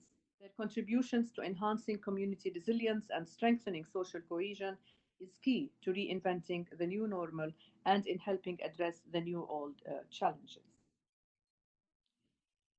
Just like the cooperation between the global medical community, the global sharing of information, and the global search for a cure, our religious leaders' role in globally uniting in fighting social exclusion, in fighting intolerance, in fighting xenophobia, stigmatization, stereotyping, hate speech, and violence is extremely important. Religious leaders are essential in helping us all exercise empathy and patience, compassion, resilience, and solidarity. Jordan has been at the forefront, as you all know, of promoting world peace and harmony, as well as inter and intra-religious and cultural dialogue and harmony. And in Jordan, where we have been able to control the virus and its spread, the religious leaders were in full support of government and of health official messages, in staying home, in respecting social distancing, in exercising discipline. People sure they are cared for emotionally and spiritually, and reminding them to follow health experts' directives, which is very important. They have positively influenced national discourse and have expanded their digital reach to remain connected with communities and to positively contribute to social media platforms. Religious leaders in Jordan were instrumental in solidifying the trust between government and people at this time of crisis, which is much needed. Religious leaders, therefore, are essential to help also end conflicts by being the voice of reason and moderation in conflict-affected zones, thus helping laying the ground of long-lasting peace arrangements, facilitating the delivery of much-needed humanitarian aid, and supporting the global call for an immediate ceasefire initiated by the UNSG and advocated by all of us member states. In conclusion, now more than ever, we need coordinated action to prove to ourselves and to the world that we are more resilient than ever, that this pandemic that hit us hard is in fact an opportunity in disguise, perhaps, to reassess and to re-globalize better, and to spread unity, hope, harmony, and peace. The role of religious leaders in all this is critical and key. I thank you very much, and happy Ramadan to all. Thank you very much, Seema, and happy Ramadan to you as well. It's my pleasure to now turn the floor to the Ambassador and Permanent Representative of Egypt, His Excellency Mohammed Edris. And just so the rest of you, the following speakers are warned, he will be followed by the Permanent Representative of Mexico, then Hungary, and then India. So you can be technically prepared. Over to you, Ambassador Edris. Thank you very much, Undersecretary General Melissa. And I'd like to thank my dear brother, Ambassador Omar, and Bishop of Morocco for this initiative and to convene and for convening this meeting, and also take the opportunity to thank the Secretary General for his presence at the beginning of the meeting, the President of the General Assembly, and High Representative Moratinos, Special Advisor Ding, and the eminent panel of the religious leaders for their valuable insights. Quite frankly, I think this episode of this pandemic represents of meeting between the physics in a positive manner, in a positive manner as to navigate through these hard times. As the pandemic continues to wreak inconceivable illness and rising death tolls, we are particularly reminded that this is an issue that calls for more international cooperation. And in this regard, we note with appreciation the Secretary General's appeal to all religious leaders to join forces and work for peace and focus on the world's common battle to defeat COVID-19. This is undoubtedly a time when religions, as well as the religious leaders, should come together to give people hope, support, and strength to endure the pandemic. And faith is needed indeed, one of the most imperative keys that can transform the pain into momentum for future progression and spiritual growth. This is essential. This entails fostering values, attitudes, behaviors, and actions that influence the growth and well-being of people in the whole world. It also entails reaffirming our commitment to eradicating all forms of stigma and discrimination linked to COVID-19, with a dedicated promotion of behaviors that uphold the dignity and right of all people. And definitely, this also from a medical point of view is a high rising for the immunity of the people to fight this dreadful pandemic. And in this regard, to conclude, I would like to welcome the initiative of the Higher Committee of Human Fraternity to announce Thursday, May 14th, a day for fasting, prayers, and supplication for the good of all humanity, an initiative endorsed by the Grand Imam of Al-Azhar and His Holiness Pope Francis and the Secretary General of the United Nations. So let's all join them. Thank you very much again. The fight against COVID-19 is liable to be a long one. However, Egypt believes that our combined efforts will prevail and emerge more resilient, vigorous from this crisis. Thank you very much. Thank you very much. Let's hope so, Ambassador. And it's my pleasure now to welcome Her Excellency Ambassador Katalin Bogyay, Ambassador and Permanent Representative of Hungary. Over to you. Hello, Melissa. Do you hear me? Is it okay? It's perfect, and we see you as well. Yeah, thank you very much, Melissa. It is really such a joy to be all together with all of you, and I'm so grateful the Secretary General appeal is so very well heard everywhere in the world. We support this appeal, and from the very beginning, I always believed that the promotion of international peace and the orchestration of all kinds of viruses and all kinds of crises in the whole world can be done only if we have a great support and collaboration with the religious leaders. So interfaith and intercultural dialogue is very much related to our work. Eminences, Excellencies, Rabbi Iman, it's great that you joined us today, and I thank my dear brother Ilale to organize this meeting. It's really wonderful. Just 3 points I would like to make. First of all is that I think it's very important to see what kind of example the religious leaders are showing, how to fight this virus, and what people can do really during the pandemic. They are really very well respected and suited to reach the population. So I think in the recovery process is very important what the religious leaders are doing. I also would like to point out that we've been talking a lot of the role of women in interfaith dialogue, intercultural dialogue. Especially today, we see that the role of women is so influential in fighting the pandemic. So I would like to point out the role of religious leaders to strengthen and to take into consideration the role of women in building peace, interfaith dialogue, and fighting the virus. The same goes to a special focus. I think that we have to protect all the religious minorities all over the world. And I would like also to point out here that the Hungarian Interchurch Aid, which I've been associated with such a long time, it's a Hungarian NGO, is working very strongly right now with Iraq and the Kurdistan region. But as you know, we have got a very massive program protecting religious minorities in the whole world, especially in the Middle East. We just feel that we lost reasoning often, we lost morality often, we become so selfish. And I'm just wondering, as the rabbi said that, he said every crisis comes to an end.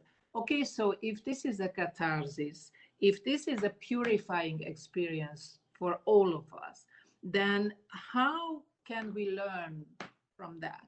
And that would be a question to the religious leaders and the dear panelists. How do you see your role in changing the attitudes of the people and learning from our sins, really, and create a better world after the pandemic? Is it really a purifying experience? Is it really a possibility for all of us to create a better world? Thank you very much. Thank you, Melissa.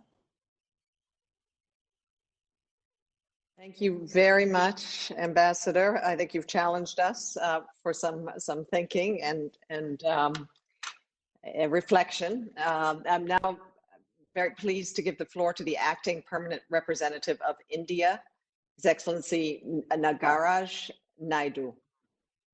Thank you, USG Melissa. Thank you so much. We would like to thank the permanent mission of the Kingdom of Morocco for convening today's high-level video conference. We thank all the distinguished panelists for their very insightful and inspiring remarks. The struggle to adapt our behaviors to a pandemic that doesn't distinguish between denominations of religion, race, or gender, or national boundaries has not just been a challenge, but in a sense has only demonstrated our interconnectedness and our common fears. In these extraordinary times, religious leaders and faith-based organizations are forging new partnerships, but by adopting to science and technology. And they have been offering spiritual and mental support and serving as a communication conduit, reinforcing the valuable advice of public health authorities, and more importantly, countering rumor and misinformation. Mahatma Gandhi once said that there are people in the world who are so hungry that God cannot appear to them except in the form of bread. It is here that the faith and community leaders are playing a vital role by conducting food supply drives. This is very, very crucial. This extraordinary time of anxiety and uncertainty has also exposed the transient nature of life. At the same time, never have we seen before a more visible example of how faith and science are uniting for one common purpose, saving mankind. Real faith is challenging scientists all over the world to work for the good of all people and of all creation. And real science is guiding our faith into a deeper understanding of creation itself and ways we can all serve one another. While science is cleansing the outer self, spirituality is cleansing the inner self, and both of which are essential to keep this world at peace. So I would like to conclude by just saying that let's all join in prayer and affirm that however difficult the situation is at present, and however close to the limits of endurance that some sections of the society have been brought to, humanity will ultimately pass through this ordeal, and it will emerge on the other side with greater insight and with a deeper appreciation of its inherent oneness and interdependence. Thank you so much, and Ramadan Mubarak to all of you. Thank you very much, Ambassador, and also for those hopeful words and inspiring words. I'll now turn the floor to the Ambassador and Permanent Representative of Portugal, His Excellency Francisco Duarte Lopes.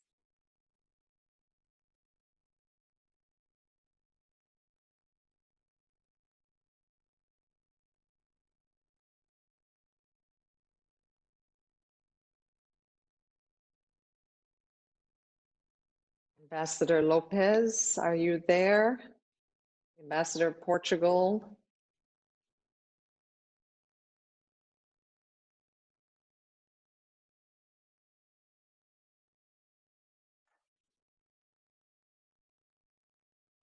Since I'm not getting any signal from the Ambassador of Portugal, let's move to our next speaker for the moment. And should Ambassador Lopez return, then we will allow you to of course, come back. It's my pleasure now to turn the floor to the Ambassador and Permanent Representative of Djibouti, His Excellency Mohammed Syed Douale.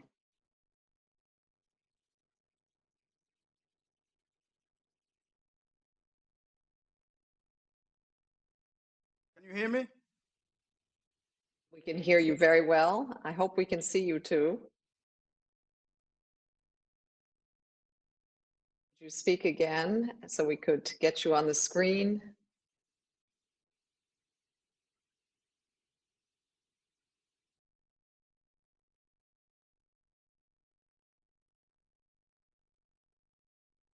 Ambassador, I think we lost you. And now? Should we try? Yes, we can hear you. All right. So at the outset, I wish to express my profound gratitude to the Kingdom of Morocco and my dear brother, Ambassador Omar Hilal, for organizing such an important and timely meeting on the role of religious leaders in our collective efforts to confront the multiple challenges of COVID-19. I also wish to thank Secretary General Antonio Guterres and President of the General Assembly for their contributions this morning. Our gratitude goes to the religious leaders of the monotheistic religions for the informative, encouraging, and inspiring discussion. In our societies, we have looked to religious leaders for hope and direction during times of crisis. Religious gatherings have helped build connections between people, but the coronavirus pandemic has transformed those traditions into potential threat for entire communities. To say the least, this month of Ramadan feels special.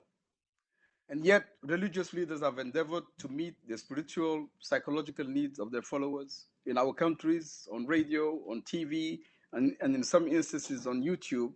They have continued to communicate information and teachings and have helped to mitigate community vulnerability and increase resilience.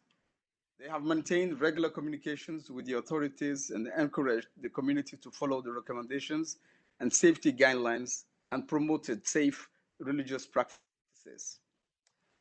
We praise religious leaders for their crucial role in amplifying the messages of peace of the Secretary General, and we encourage them to partner with youth and go online. We applaud their efforts to confront misinformation and disinformation, to fight xenophobia, religious intolerance, and hate speech. We value and commend the work they do to promote social cohesion and provide comfort, emotional stability to billions around the world. As was underscored by many of the speakers this morning, religious leaders have a critical role to play in shaping a post-COVID-19 world by strongly advocating for a commitment to building back better and their rededication to the SDGs. Religious leaders have historically contributed significantly to the development of a more just, humane, and ecologically responsible societies. Thank you. Thank you very much, Ambassador. And it is now my pleasure to give the floor to Her Excellency Alia Al Thani, Ambassador and Permanent Representative of Qatar. To you, Alia. Thank you so much, Melissa. Thank you for your able moderation of the panel today. And through you, I would like to also thank our brother, Ambassador Omar Hilal, the Parliament representative of the Kingdom of Morocco to the United Nations, for organizing such an important and timely event. Of course, unfortunately, COVID-19 is affecting every nation of the world, affecting nearly every aspect of people's lives, including the religious dimensions of our lives. As have been stated and stressed today by many speakers earlier, religious leaders are playing an important, unique and critical role in influencing attitudes and behaviors that help prevent and contain the spread of the virus. For example, in the state of Qatar, mosques, administrations and religious institutions have cooperated with local regulations on closures to apply social distancing to help in containing the spread of the virus, and until, of course, the condition of safety and tranquility for the worshippers is met. Even though we are now observing the holy month of Ramadan, these measures are still in place, as the case in many Muslim societies and communities. But religious leaders are also taking an important part in spreading the word, especially the words of thanks and appreciation to the health workers and other essential employees who are on the front lines of the fight against the pandemic, which is an important message to send out. Also, we must be alerted that the fight against COVID-19 is not used as a pretext to ignite existing religious intolerance in many countries. We read with concern the statement of the United Nations Special Rapporteur on the freedom of religion or belief, Mr. Ahmad Shahid, that the pandemic has caused a flare-up in existing religious intolerance in many countries, including against Muslim communities. We must combat disinformation and hate speech. Religious leaders have a key role, of course, to play, as solidarity and cooperation among people of all faiths is very critical at these trying times. I would like to conclude, of course, to applauding the Secretary General a special appeal to religious leaders of all faiths to join forces and work for peace around the world and focus on the common battle to defeat COVID-19 for us all to be able to build back better. And I thank you for the opportunity. Thank you, Alia, of your message of tolerance, which is so important at this time. We now have the Ambassador and Permanent Representative of Guatemala, His Excellency Luis Lam Padilla. Hello, good morning. Can you hear me? We can hear you well. We can't see you, unfortunately. If you could try to turn your camera on, otherwise to proceed with audio. Okay, it's okay. I just want to thank the permanent representative of the Kingdom of Morocco for organizing this meeting, our brother Omar Hilal, and of course to thank the very important speakers and religious leaders that are among us in this meeting. I believe that we are, of course, living in very unique special circumstances. Definitely this pandemic is affecting all the countries and all the world, but especially religious leaders, they have a very important role to play. I believe that there is a spiritual message in everything that is happening in this pandemic. And we have also, living in this very unique circumstances, we have a unique opportunity to spread a message from God. And what's the message that God is telling us? I strongly, I'm 100% sure that there is some spiritual element in all this, and we must learn something about this. And of course, the acting of religious leaders is to take this unique opportunity to make the world a better place. So I would like to ask, since we have here very important religious leaders, what will be that message? What will be God's message that you believe we're living, and what will be the result, and what are you going to do in order to execute the result of that message in the world? Thank you.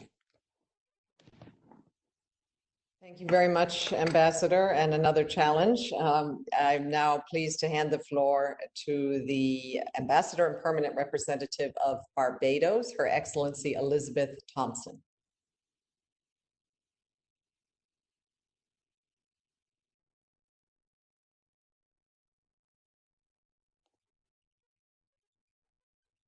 Ambassador Thompson, are you there? Also, just note that we are extending the meeting by 30 minutes until 12:30. So we can hopefully allow everybody who's asked to speak to have the chance to speak. Ambassador Thompson, I believe I don't see you on the line, so we will move to our next speaker. From the Czech Republic, the Ambassador and Permanent Representative, Her Excellency Marie Chatardova. Marie, over to you.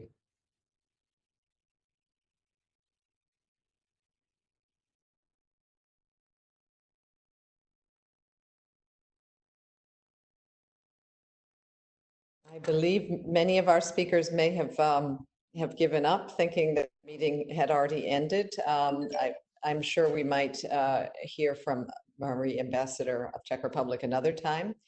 I hope that we have remaining with us His Excellency Jamal Faris, Al-Rawai, Ambassador and Permanent Representative of Bahrain. Thank you, USG Melissa. And let me start by thanking my brother, His Excellency Ambassador Omar Hilal, for convening this important conference and to reiterate our appreciation for the Secretary General and the President of the General Assembly for their tireless efforts in these extraordinary circumstances. I also thank the distinguished panelists for their valuable insight. From our experience in Bahrain as a diverse society with multiple religious and ethnic communities living side by side peacefully for centuries, we strongly believe that this is the source of our society's dynamism and the main cause of our ability to overcome challenges and prosper. Under the leadership of His Majesty King Hamad bin Isa Al Khalifa, King of the Kingdom of Bahrain, we aim to preserve and promote our religious diversity and harmony, in particular through the King Hamad Global Center for Dialogue and Peaceful Coexistence. We stress the important role for the religious leaders in continuing to spread the values of inclusivity and mutual respect in our society, and more so during this unprecedented time as they also raise awareness about COVID-19. Recently, His Majesty announced Bahrain's support for the Higher Committee of Human Fraternity call to prayers for humanity on the 14th of May. This would be a day that unites people of different religions and faiths to supplicate, pray, fast, and do good in the name of God Almighty to end the pandemic. Bahrain will be joining His Eminence the Grand Imam of Al-Azhar and His Holiness the Pope in their prayers for our common humanity. This is the kind of message that the world needs during this troubled time, a positive message of hope and a global solidarity that brings people together and guide us toward our collective responsibility to address the pandemic and its multi-dimensional impact in order to emerge from the crisis stronger and better. And I thank you again. Thank you very much, Ambassador.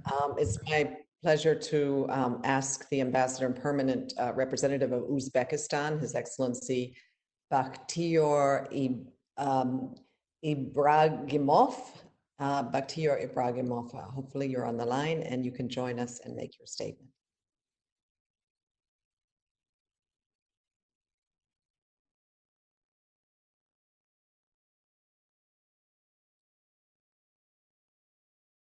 I will take that silence as he must have had to go off to another meeting. I will now welcome the Ambassador and Permanent Representative of Bangladesh, Rabab Fatima.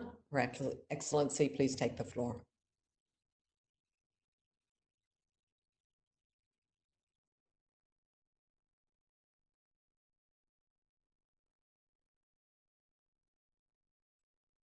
For organizing this important event. And I also thank the Secretary General, the President of the GA, and other eminent religious personalities and distinguished panelists for their valuable insight. Religious leaders occupy a very special place of influence in society on matters of faith and cohesion. Following the COVID-19 outbreak, we have seen the important role they have played in mobilizing public opinion for implementing health and safety measures in their respective communities, in providing succor and shelter, promoting tolerance and harmony, and in the healing process for those who have lost loved ones. The SG's appeal to the religious leaders of the major faiths and reiteration of their important role in this situation was very timely and appealing. We also welcomed his global appeal to address and counter hate speech, xenophobia, and fear-mongering that has been exacerbated by COVID-19. The pandemic has shown us the critical role that religious and faith leaders can play in this regard, as the SG reminded us again today. For all their differences, Madam Chair, religions converge in the realm of ethics, central to which is the fundamental principles of humanism. And these principles can curb all that divides humanity. This is where leaders of different faiths can stand together to spread a message of compassion and interfaith harmony, of fraternity and inclusion, especially in reaching out to the most vulnerable in our societies. And today we heard some such compelling messages from the panel of eminent faith leaders. They all spoke in the same.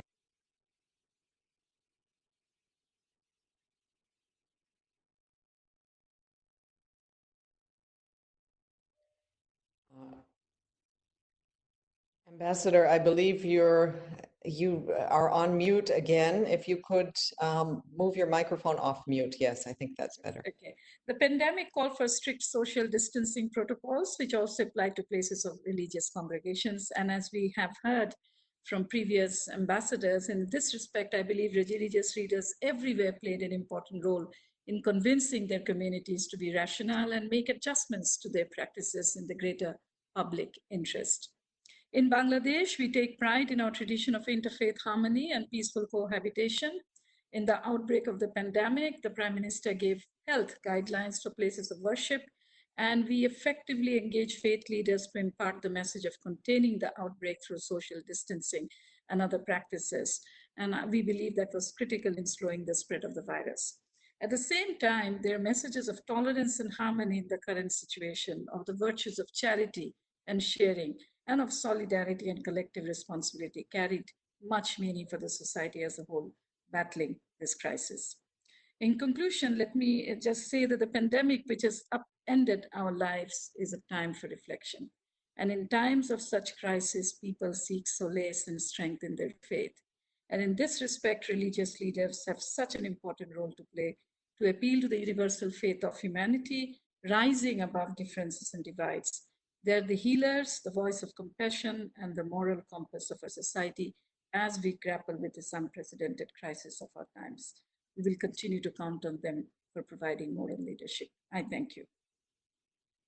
Thank you very much, Ambassador. I wonder if the Ambassador and Permanent Representative of Paraguay is on the line, His Excellency Julio Rolia. Are you there, Ambassador?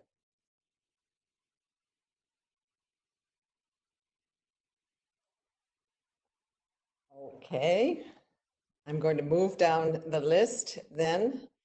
I have from the African Union, the Permanent Observer Mission, Her Excellency Fatima Kiari.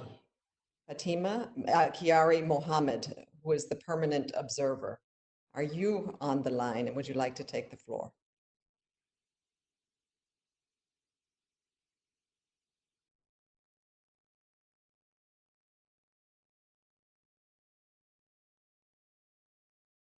Okay.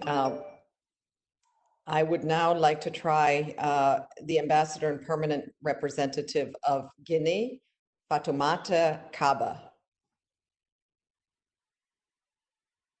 Her Excellency, are you there, Guinea?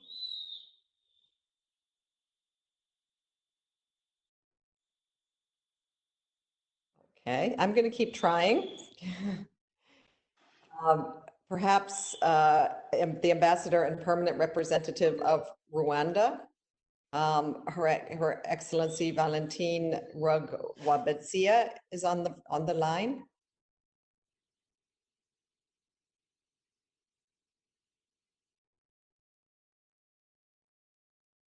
Right, I guess not. I'm still trying. Grenada, the Ambassador and Permanent Representative, Keisha McGuire, are you on the line?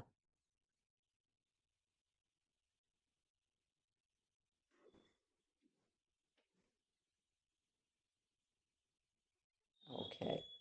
I do see a message here that the Permanent Representative of Iraq would like to take the floor. So that is a sign. Somebody has actively put in the chat that the Permanent Representative of Iraq is present and would like to speak. over to you, Ambassador.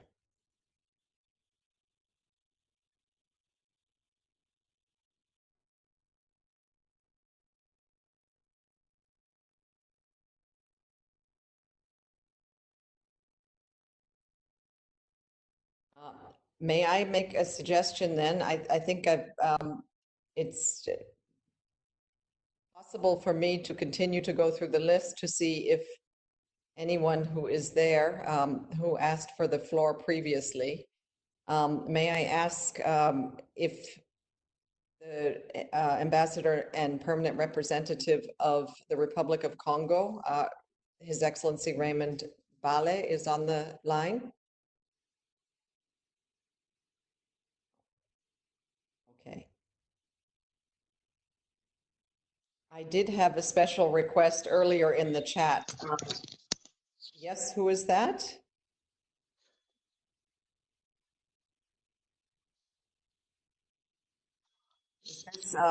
This looks to me like the permanent representative of Iraq. Is that you? Yes, Madam. Yes, Madam Chair. That is wonderful to see you. Yes, Madam Chair, thank you very much. And it is very nice opportunity to have the floor. And I would like to thank our colleague, Ambassador Omar Hilali, the permanent representative of Kingdom of Morocco, for organizing this important video conference about the role of religious leaders in addressing the multiple challenges of COVID-19. Just I want to say that Iraq confirms its full support to the international efforts and welcome the appeal of the Secretary General to combat the challenges posed by COVID-19 pandemic. Together we can and will defeat this virus. The current crisis caused by COVID-19 has demonstrated that religious leaders in the world, and I want to say about my country in Iraq, have really a role in moving societies through their recommendations to stop religious gathering and limit the spread of the pandemic by sharing evidence-based information to their constituents. The Iraqi religious leader called for compassion, tolerance, and strengthening social ties with various religions in Iraq, and spreading the spirit of solidarity in society, as well as address fear and anxiety. Iraq recognized those joint efforts is the only way to combat the pandemic. Religious leaders in multi-faith societies like Iraq may present a common approach, as the infection is not a faith-based problem and can be an opportunity to strengthen interfaith dialogue and show of unity. The religious leaders in Iraq prompted spreading the spirit of tolerance and solidarity in society by encouraging financial and material donations and work with the government to support the essential humanitarian relief operations that can reach populations in the most fragile and vulnerable context. Iraq believes in the strengthening of an international platform for open dialogue supported by the United Nations, and we suggest to initiate an international virtual platform where religious leaders work closely with all relevant stakeholders to stand up against stigma, hate speech, and all forms of discrimination and xenophobia. Thank you very much, Madam Chair. Thank you very much, and also for your suggestion on how we can combat hate speech. I am informed that we have a representative from Niger who would like to take the floor. If you would please come on the line and introduce yourself, because I'm not sure who will be representing Niger. Yes, hi. Can you hear me? Yes, yes, we can hear you and we can see you. Thank you very much, Madam Chair, for the floor. Let me begin by thanking Mr. Omar Hilal, Ambassador and Permanent Representative of the Kingdom of Morocco. I would also like to thank Secretary General, Mr. Antonio Guterres, and Mr. Tijani Mohamed Bande, President of the General Assembly, for their briefings. We have heard words of wisdom and powerful interventions of the religious leaders with us today. From tackling seemingly intractable social issues to bringing about a sense of unity, religious leaders have been at the forefront of change in our communities. And it's no different today as the world battles with the COVID-19 pandemic. In Niger, religious leaders and traditional chiefs have been key actors to the fight against the coronavirus. In collaboration with the United Nations agencies, for instance, traditional chiefs are mobilized in proximity community level efforts in our national languages to ensure that the right kind of information about the virus gets across. And this was extremely important given the proliferation of fake news. No one is closer to the communities than religious leaders and traditional chiefs. When they speak, people listen, and often in ways that have opened doors for trust building and renewed partnerships. They are the custodians of social values, and one universally shared value is that human life is sacred. Human life must be protected. To respond to some of the questions raised by the timely conference, my delegation would like to make the following recommendations. First, that any national dialogue held in the context of COVID-19 must include religious leaders. One of the earliest steps taken by my government in Niger following the announcement of the measures to mitigate the spread of the virus was a ministerial level meeting with religious leaders, and this was an important step. Second, to ensure the representation of women religious authorities, who in most communities are an indivisible presence, both in public and private spheres, and they are a transformational force. And third, to address these challenges posed by COVID in a holistic manner. The Sahel region, already fragilized by years of insecurities and humanitarian crisis, is now responding to the double menace of terrorism and COVID-19. And amidst the COVID-19 pandemic into our countries, we must remain vigilant as all signs show that terrorist groups might be taking advantage of the virus to gain ground, as at the time when the governments of many of our countries is focused on fighting the disease. And religious leaders can play a vital and critical role in articulating an interpretation of religion which promotes peace. And some of the religious leaders in the Sahel region have relayed the message of global ceasefire issued by the Secretary General. In conclusion, my delegation deplores and condemns growing reports of acts of discrimination and xenophobia against people of African and of Asian descent in the wake of the COVID-19. As the Muslim community lives through a very unique Ramadan, with its own sets of challenges for individuals and for the humanity at large, we hope we all find comfort, faith, and belief in the Quranic verse that reminds us that with every difficulty there is ease.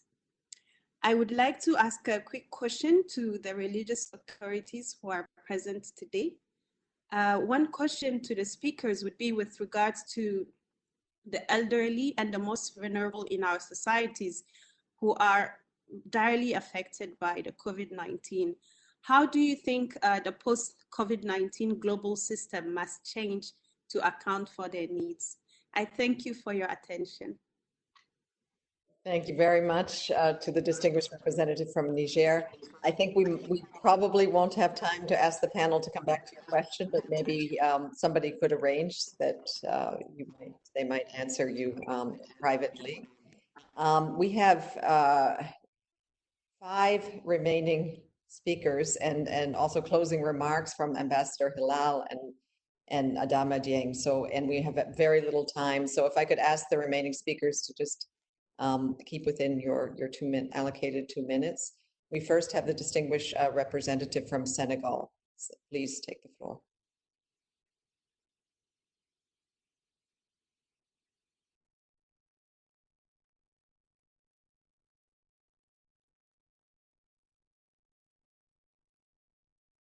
I do not hear any representative from Senegal, so I will move to the Deputy Permanent Representative of the United Arab Emirates, Mrs. Amira Al-Hefeti.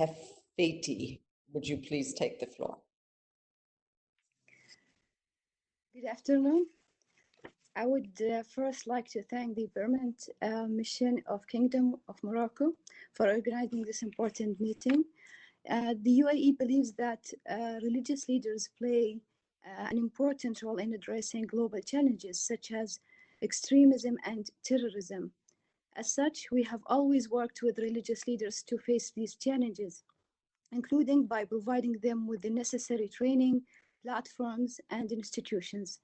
Today, religious leaders can also contribute to address the unprecedented crisis of COVID-19.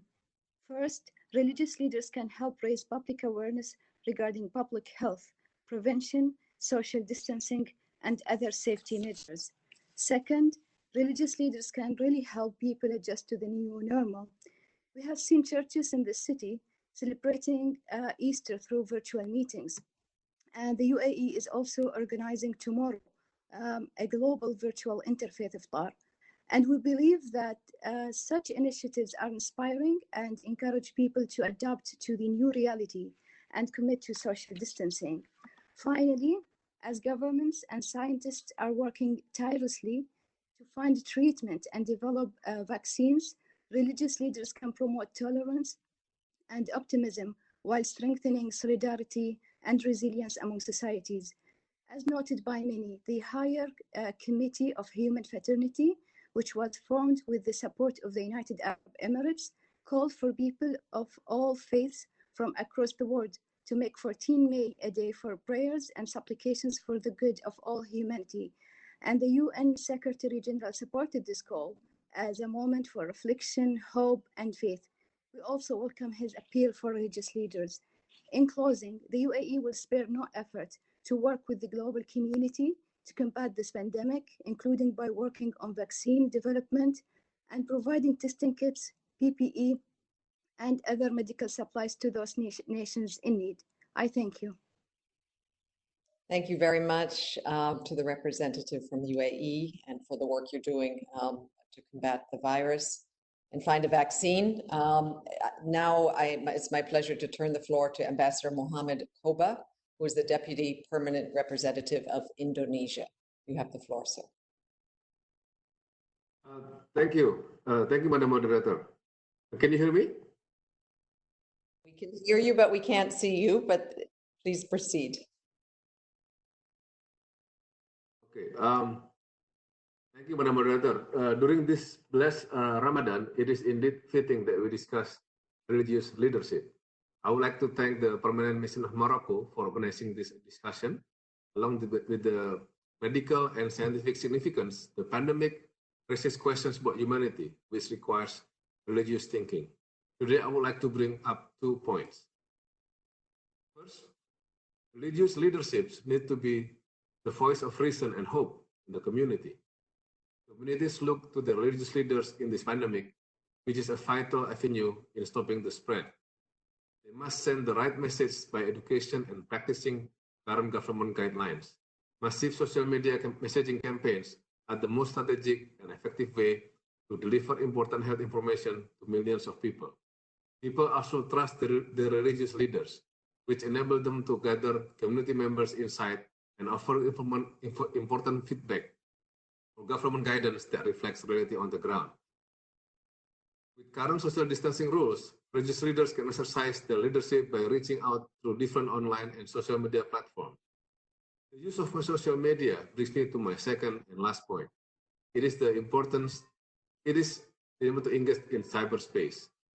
The example in some countries in integrating smartphones and big data in the fight against COVID-19 encourage government to explore this strategy. However, there is a huge challenge to provide adequate internet access to every region in the world, while also preventing cybercrime from spiking. As mentioned earlier, religious leaders have their hand on the pulse of their community and could be the platform to provide better ways in collecting and sharing information. Madam Moderator, before I conclude, I would like to emphasize that religion has impacted and will continue to impact the COVID-19 response in myriad ways. It has spread and can continue to spread the disease if religious gatherings choose to ignore public health advice. They have slowed and continue to slow the spread by offering sound health information framed in ways that are culturally and theologically relevant. And thank you very much, Madam Moderator. Thank you very much, Ambassador. And now it's my pleasure to give the floor to the Deputy Permanent Representative of Turkey, Mr. Serhat Varli. Over to you, sir.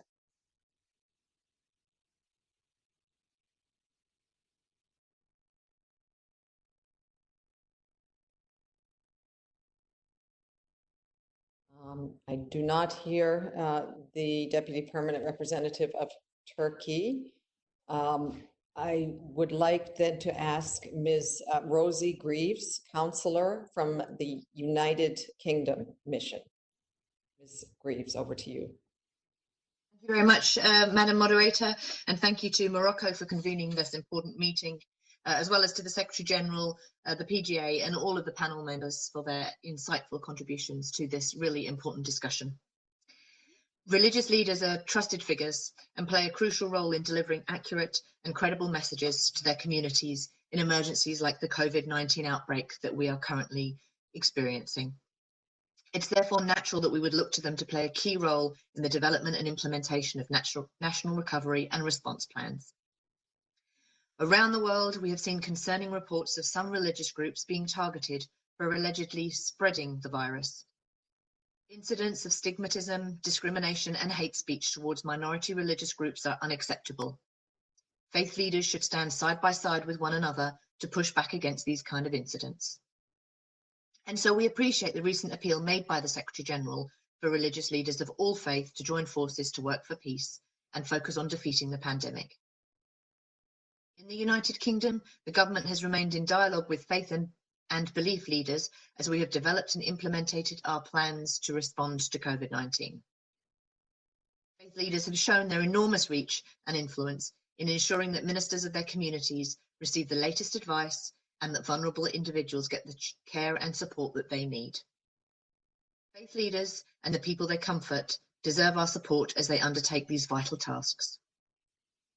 The United Kingdom strongly believes in freedom of religion or belief, and we are continuing to work with our partners, including in the multilateral system, to defend this fundamental human right. We welcome the Secretary General's statement from last week on COVID-19 related hate speech and would be very interested to know how the UN plans to implement this call, including through the resident coordinator system, and engage religious leaders to mobilize against xenophobia, racism, and intolerance. I thank you. Thank you very much. From the representative, the distinguished representative of the UK, we've now come to the end of our discussion with member states. Thank you very much for all of you for staying on the line and for your important contributions. We do have very short closing remarks from Ambassador Hilal and also Mr.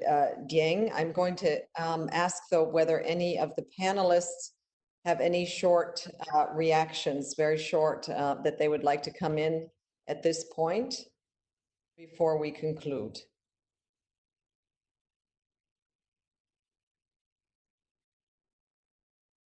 I don't think that seems to be the case. There is somebody who is saying that there is somebody who waited the whole session. If that person, I am not sure. I would not want any member state to have missed out. The DPR of Turkey, are you still on the line? We were trying to reach you before. Yes, I am. Okay, then I'm very sorry we missed you there, but I'm glad to see you now. And please, over to you for your remarks. Thank you so much, Excellencies, colleagues. At the outset, we would like to extend our appreciation to the mission of Morocco, Ambassador Hilale, and you, Madam US Chief, for organizing this high-level conference. We would like to thank Mr. Secretary General and Mr. President of the General Assembly for their opening remarks, as well as the valuable interventions of the distinguished panelists. Allow me also to express our sympathies to the people around the world who lost their loved ones to the COVID-19 pandemic, as well as the healthcare and other frontline service people who risk their lives on a daily basis to help us to overcome this unprecedented global crisis. I will be very much brief in my intervention. As we are all aware, we are going through unprecedented times. The novel coronavirus is challenging every sphere of our lives. Clearly, no one country, no one society can overcome the effects of this pandemic alone. We join the esteemed panelists' call that this is a time for solidarity. The way we fight this pandemic and address its socio-economic fallout will determine the direction of developments that will affect all of us for the years to come.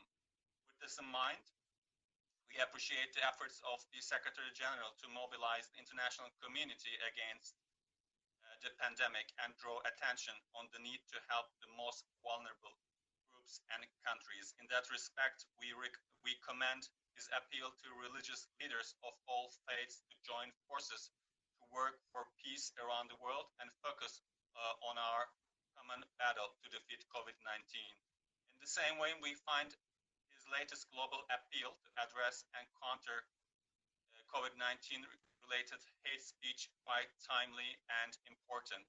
Crises like the coronavirus pandemic cause fear all around the world, which in turn lead to discrimination, hate speech, xenophobia, and Islamophobia. Yet it is the same pandemic which should remind us that we are all connected and that our well-being is interdependent. With their ability to raise awareness and spread messages of optimism and solidarity, religious leaders have a special role in galvanizing international consciousness and collective responsibility in dire times like this. We again thank them for their message of hope and solidarity. Last but not least, I would like to highlight that we have an effective tool, Alliance of Civilization, at our disposal to make a concrete contribution to build on the messages of hope and solidarity. As we all know, it's the mission of the Alliance to promote mutual understanding among different cultures and religions. Turkey will continue to lend its full support to the Alliance to fulfill its mission. Thank you very much.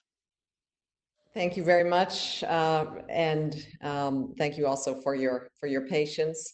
I would like now to ask Rabbi Schneier to take the floor. He has indicated that he would like to react to much of what was said here today. Rabbi Schneier, over to you. First of all, gratitude to you, Melissa, for handling this very, very important discussion. Let's face reality. We're not going to go back to what was normal. That's yesterday, okay? We have to deal with the present and the future.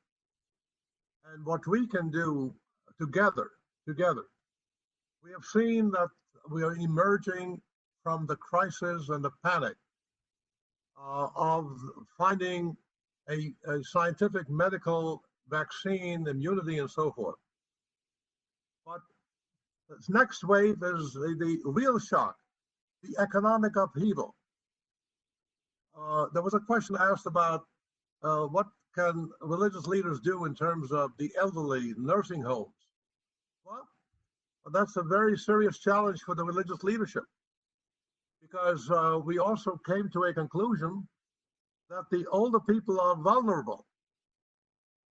Every human life is sacred. And we have seen not only elderly people afflicted, but also young, and now even children. But my major advice to all of us in partnership, we need a 21st century recovery plan. And we have to need the participation of government leaders, every member of the United Nations, religious leaders, as I said before. And in order to face tomorrow, faith, hope, and not fear. That is the message that we are trying to convey. And I'm particularly concerned about the children of the pandemic, who will be known as children of pandemic, isolated, not in classrooms, the worshipers not in churches, mosques, and synagogues and temples. The answer to that is respect for the other, and try to change your wording. No more tolerance. We don't want to be tolerated. We want to be mutually accepted and respected. That is a very important message to transmit to the next generation. So I believe that the proposal that was made, the inclusion of religious leaders on any major decision conference in order to support political leaders who have a very difficult time facing this pandemic, to support the United Nations, to support our Secretary General who has become a voice of conscience, and also my personal gratitude to my friend Ambassador Omer. Really, you've done it again, because that's your personal conviction. Interreligious cooperation, interreligious dialogue, following the inspiration of His Majesty Mohammed VI. So if you have any further questions, I recommend that you send them on to the United Nations Alliance of Civilizations. And I'm sure that my colleagues and I, Carla Yozo and Mr. Abadi, will be happy to respond to any questions that we could not cover. But remember the basic conclusion. Don't use the word tolerance anymore. Mutual acceptance, respect, and respect of the other, in terms of the UN debate, in terms of the daily life, and in terms of instilling that love for our children, for a new world of peace, of kindness, of generosity. Thank you. And Melissa, again, God bless you for presiding over this marvelous interactive conference sponsored by the Kingdom of Morocco. God bless you all. Thank you very much, Rabbi Schneier. And I understand that our Cardinal would like to also come in and say a few words. And I would just like to thank all of you, the honor of being able to moderate this session. I'm afraid I'm going to have to move off to a meeting with the Secretary General, but our esteemed host, Ambassador Hilal, will take over the moderation for this final concluding session. Over to Cardinal Wixel. Thank you very much. I'm very happy of following all the contributions given in this high-level video conference on the role of religious leaders in addressing this present-day challenge of COVID-19. Because through your contributions, I have once more remember that we are belonging to different religious traditions and communities, but that we are all citizens. So we are not citizens or religious leaders or religious citizens, members of the different communities, but we are citizens and religious persons. And therefore, religions in post-COVID-19 period will be called in a very specific way to collaborate, not to feel that we are face to face discussing on certain issues, but rather to be hand in hand, shoulder to shoulder, in order to look ahead so that we may really communicate to the world our readiness through our partnership, enjoying as citizens of full citizenship, as it has been mentioned in the document and the message of Marrakesh, and at the same time trying to living in a profound sense our own religious traditions, so that through it we may build a more inclusive action, so that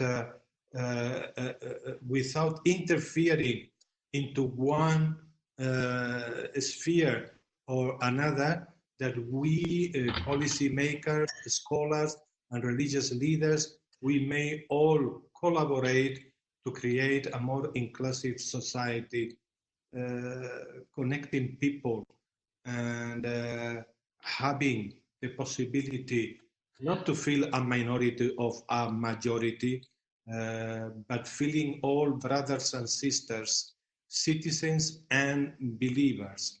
And I think that through this interconnectivity, we will be able, through our own personal experience, because each one of us, we have been for weeks confined and locked down in our own homes, and we have had time for meditating, for reflecting about the riches we have as human beings created by God.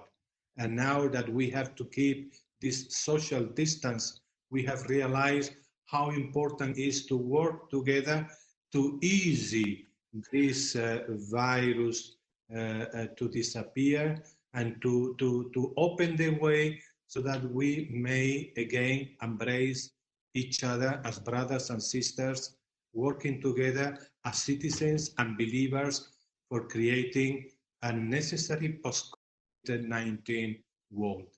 Thank you very much to the permanent representative of the Kingdom of Morocco for organizing this precious meeting and hoping that it will bring the good all of us are expecting from it. Thank you. I would like to thank you, Your Excellency, Eminence Cardinal Miguel and Yusuf, for your conclusions, remarks, and observation. And I totally agree with you when you say that we are all believers, we are all citizens, and we are all brothers and sisters in the same family. Thank you very much, Your Eminence. I don't know if there is any other panelist who would like to make a comment. Yes, I see that Professor Abadi, you have the floor, Professor. Could you mute your mic? Thank you. Thank you very much, dear brother and friend, Sidi Omar, for convening this valuable event.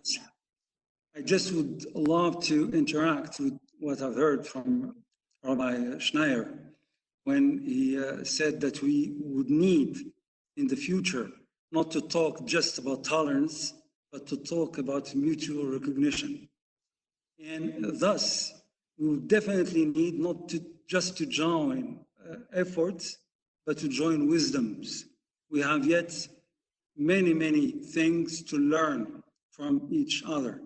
I would also like to interact with one question of Her Excellency Ambassador of Bulgaria, I guess, when she asked what can we learn from this pandemic experience. Well, one of the main things that we can learn is how to discern and to differentiate between essential and non-essential. And definitely in the period after the COVID-19, we would have all the interest to stick with the quant-essential first, and then to the essential, and to avoid all the non-essential matters, individually wise, but also worldwide.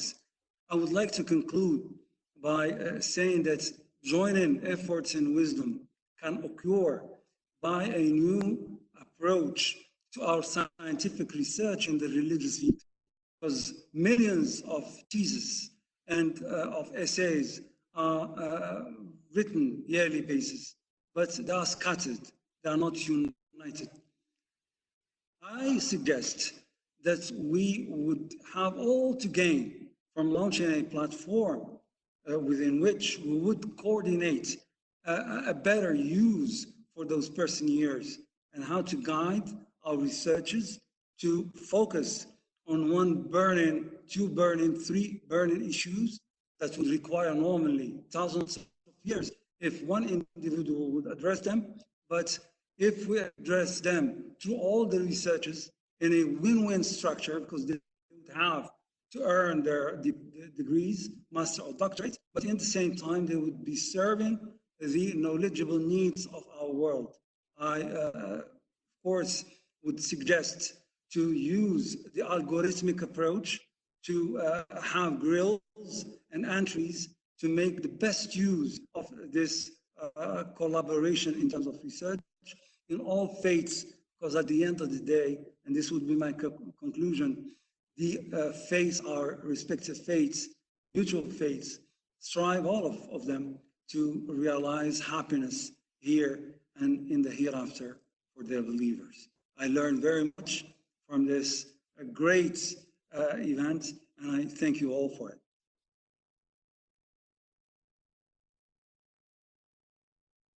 Thank you. Hello.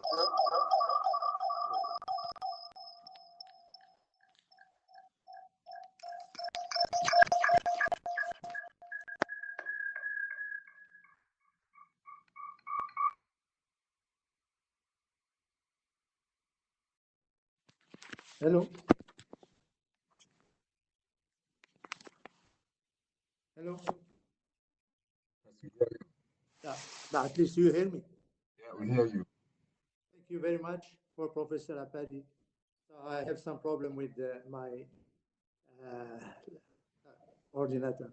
So now I would like to give the floor to the other panelists if we still have 1 or 2 minutes. I don't know if Mr. Moratinos would like to say something before the closing remarks by my dear brother Adam Adian. Angel? I don't think so. So, Brother Adama, you have the honor to make the conclusion remarks. Thank you very much, Ambassador Hilal. I mean,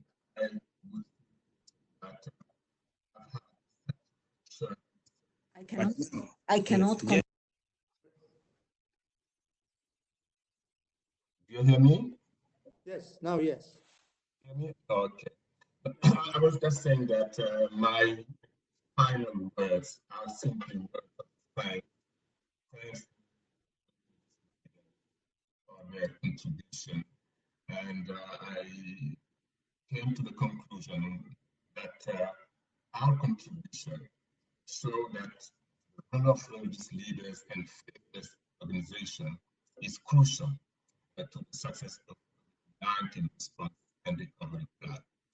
And just for those participants like my sister, the ambassador of Niger, and of Hungary, have raised questions, and I can answer you that those questions will be discussed at the end of this month, precisely on 28th of May, at a meeting which will be a follow-up to this high-level conference. A follow-up meeting organized, convened by my brother and friend, Miguel Moratinos, by Michelle Bachelet, the High Commissioner for Human Rights, and myself, because we realize that this issue is extremely important, crucial role of the religious leaders. And we felt that we need to have a virtual consultation at the end of this month with world religious leaders to get together and explore a result-oriented global pledge for action by the religious leaders and the faith-based organization in response to the Secretary General's repeated appeals for solidarity and unity. That's why I was saying that the richness of your contribution will definitely provide an opportunity for us to have a substantive discussion about the content of the pledge for action, as well as on specific action and initiatives that are being or could be implemented in the context of the pledge. And I would also once again say thank you to all of you ambassadors for your renewed commitment and support to the various appeals made by the Secretary General, and also for supporting the involvement and the crucial contribution to be made by the religious leaders. You will certainly agree with me that the size of the challenges we are facing and we will face after COVID are in no way a reason to become disheartened.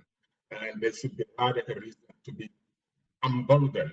And proposals were made by Rabbi Schreiner, for instance, to develop a Marshall Plan applicable to COVID-19 pandemic, a 21st century recovery plan, and repair a wounded world.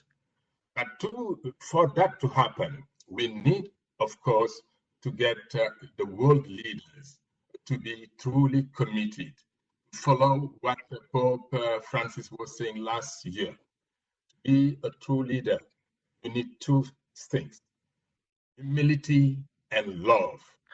We need world leaders who are humble. We need world leaders who really embrace fraternity. And speaking about fraternity, I would like to send to you apology of the Secretary General of the Higher Community for Human Fraternity, because the guest is surprised of this meeting, but who could not connect due to some technical problems, and who reminds us that on the 14th of May, we are all invited to pray for humanity, to pray the Almighty God to really release you with this virus. With this, once again, thank you to all of you. Thank you to Ambassador Hilal. Thank you to the Kingdom of Morocco. And we thank once again His Majesty King Mohammed VI for his continuing support to our activity, for his continuing support to strengthening the principles and the values which are the foundation of the United Nations. With this, Assalamu alaikum wa rahmatullahi ta'ala wa barakatuh. I thank all of you. Thank you very much to my dear brother. Do you see me? Because I have problem with my phone. See, it's not. You see me? You hear me? Yes. So I would like to thank my dear brother Adama for his kind words and for his conclusive remarks. But before closing the meeting with some words of thanks, I would like to give the floor to my good friend Angel Moratinos. You have the floor, sir. Angel? It's not. Yes, now. Thank you very much. You hear me?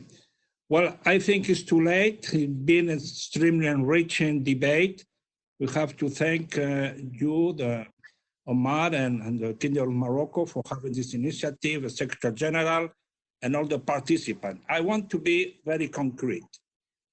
Of course, we are accustomed to hear and share positive and, let's say, very encouraging speeches. I think we all agree on what we have heard during these 2 hours, practically 3 hours debate. But what I want to send to all of you, this solidarity should not be only declarative. This fraternity should not be only a express of hope. This unity has not to be a, let's say, good ideal, have to be practical, have to be concrete.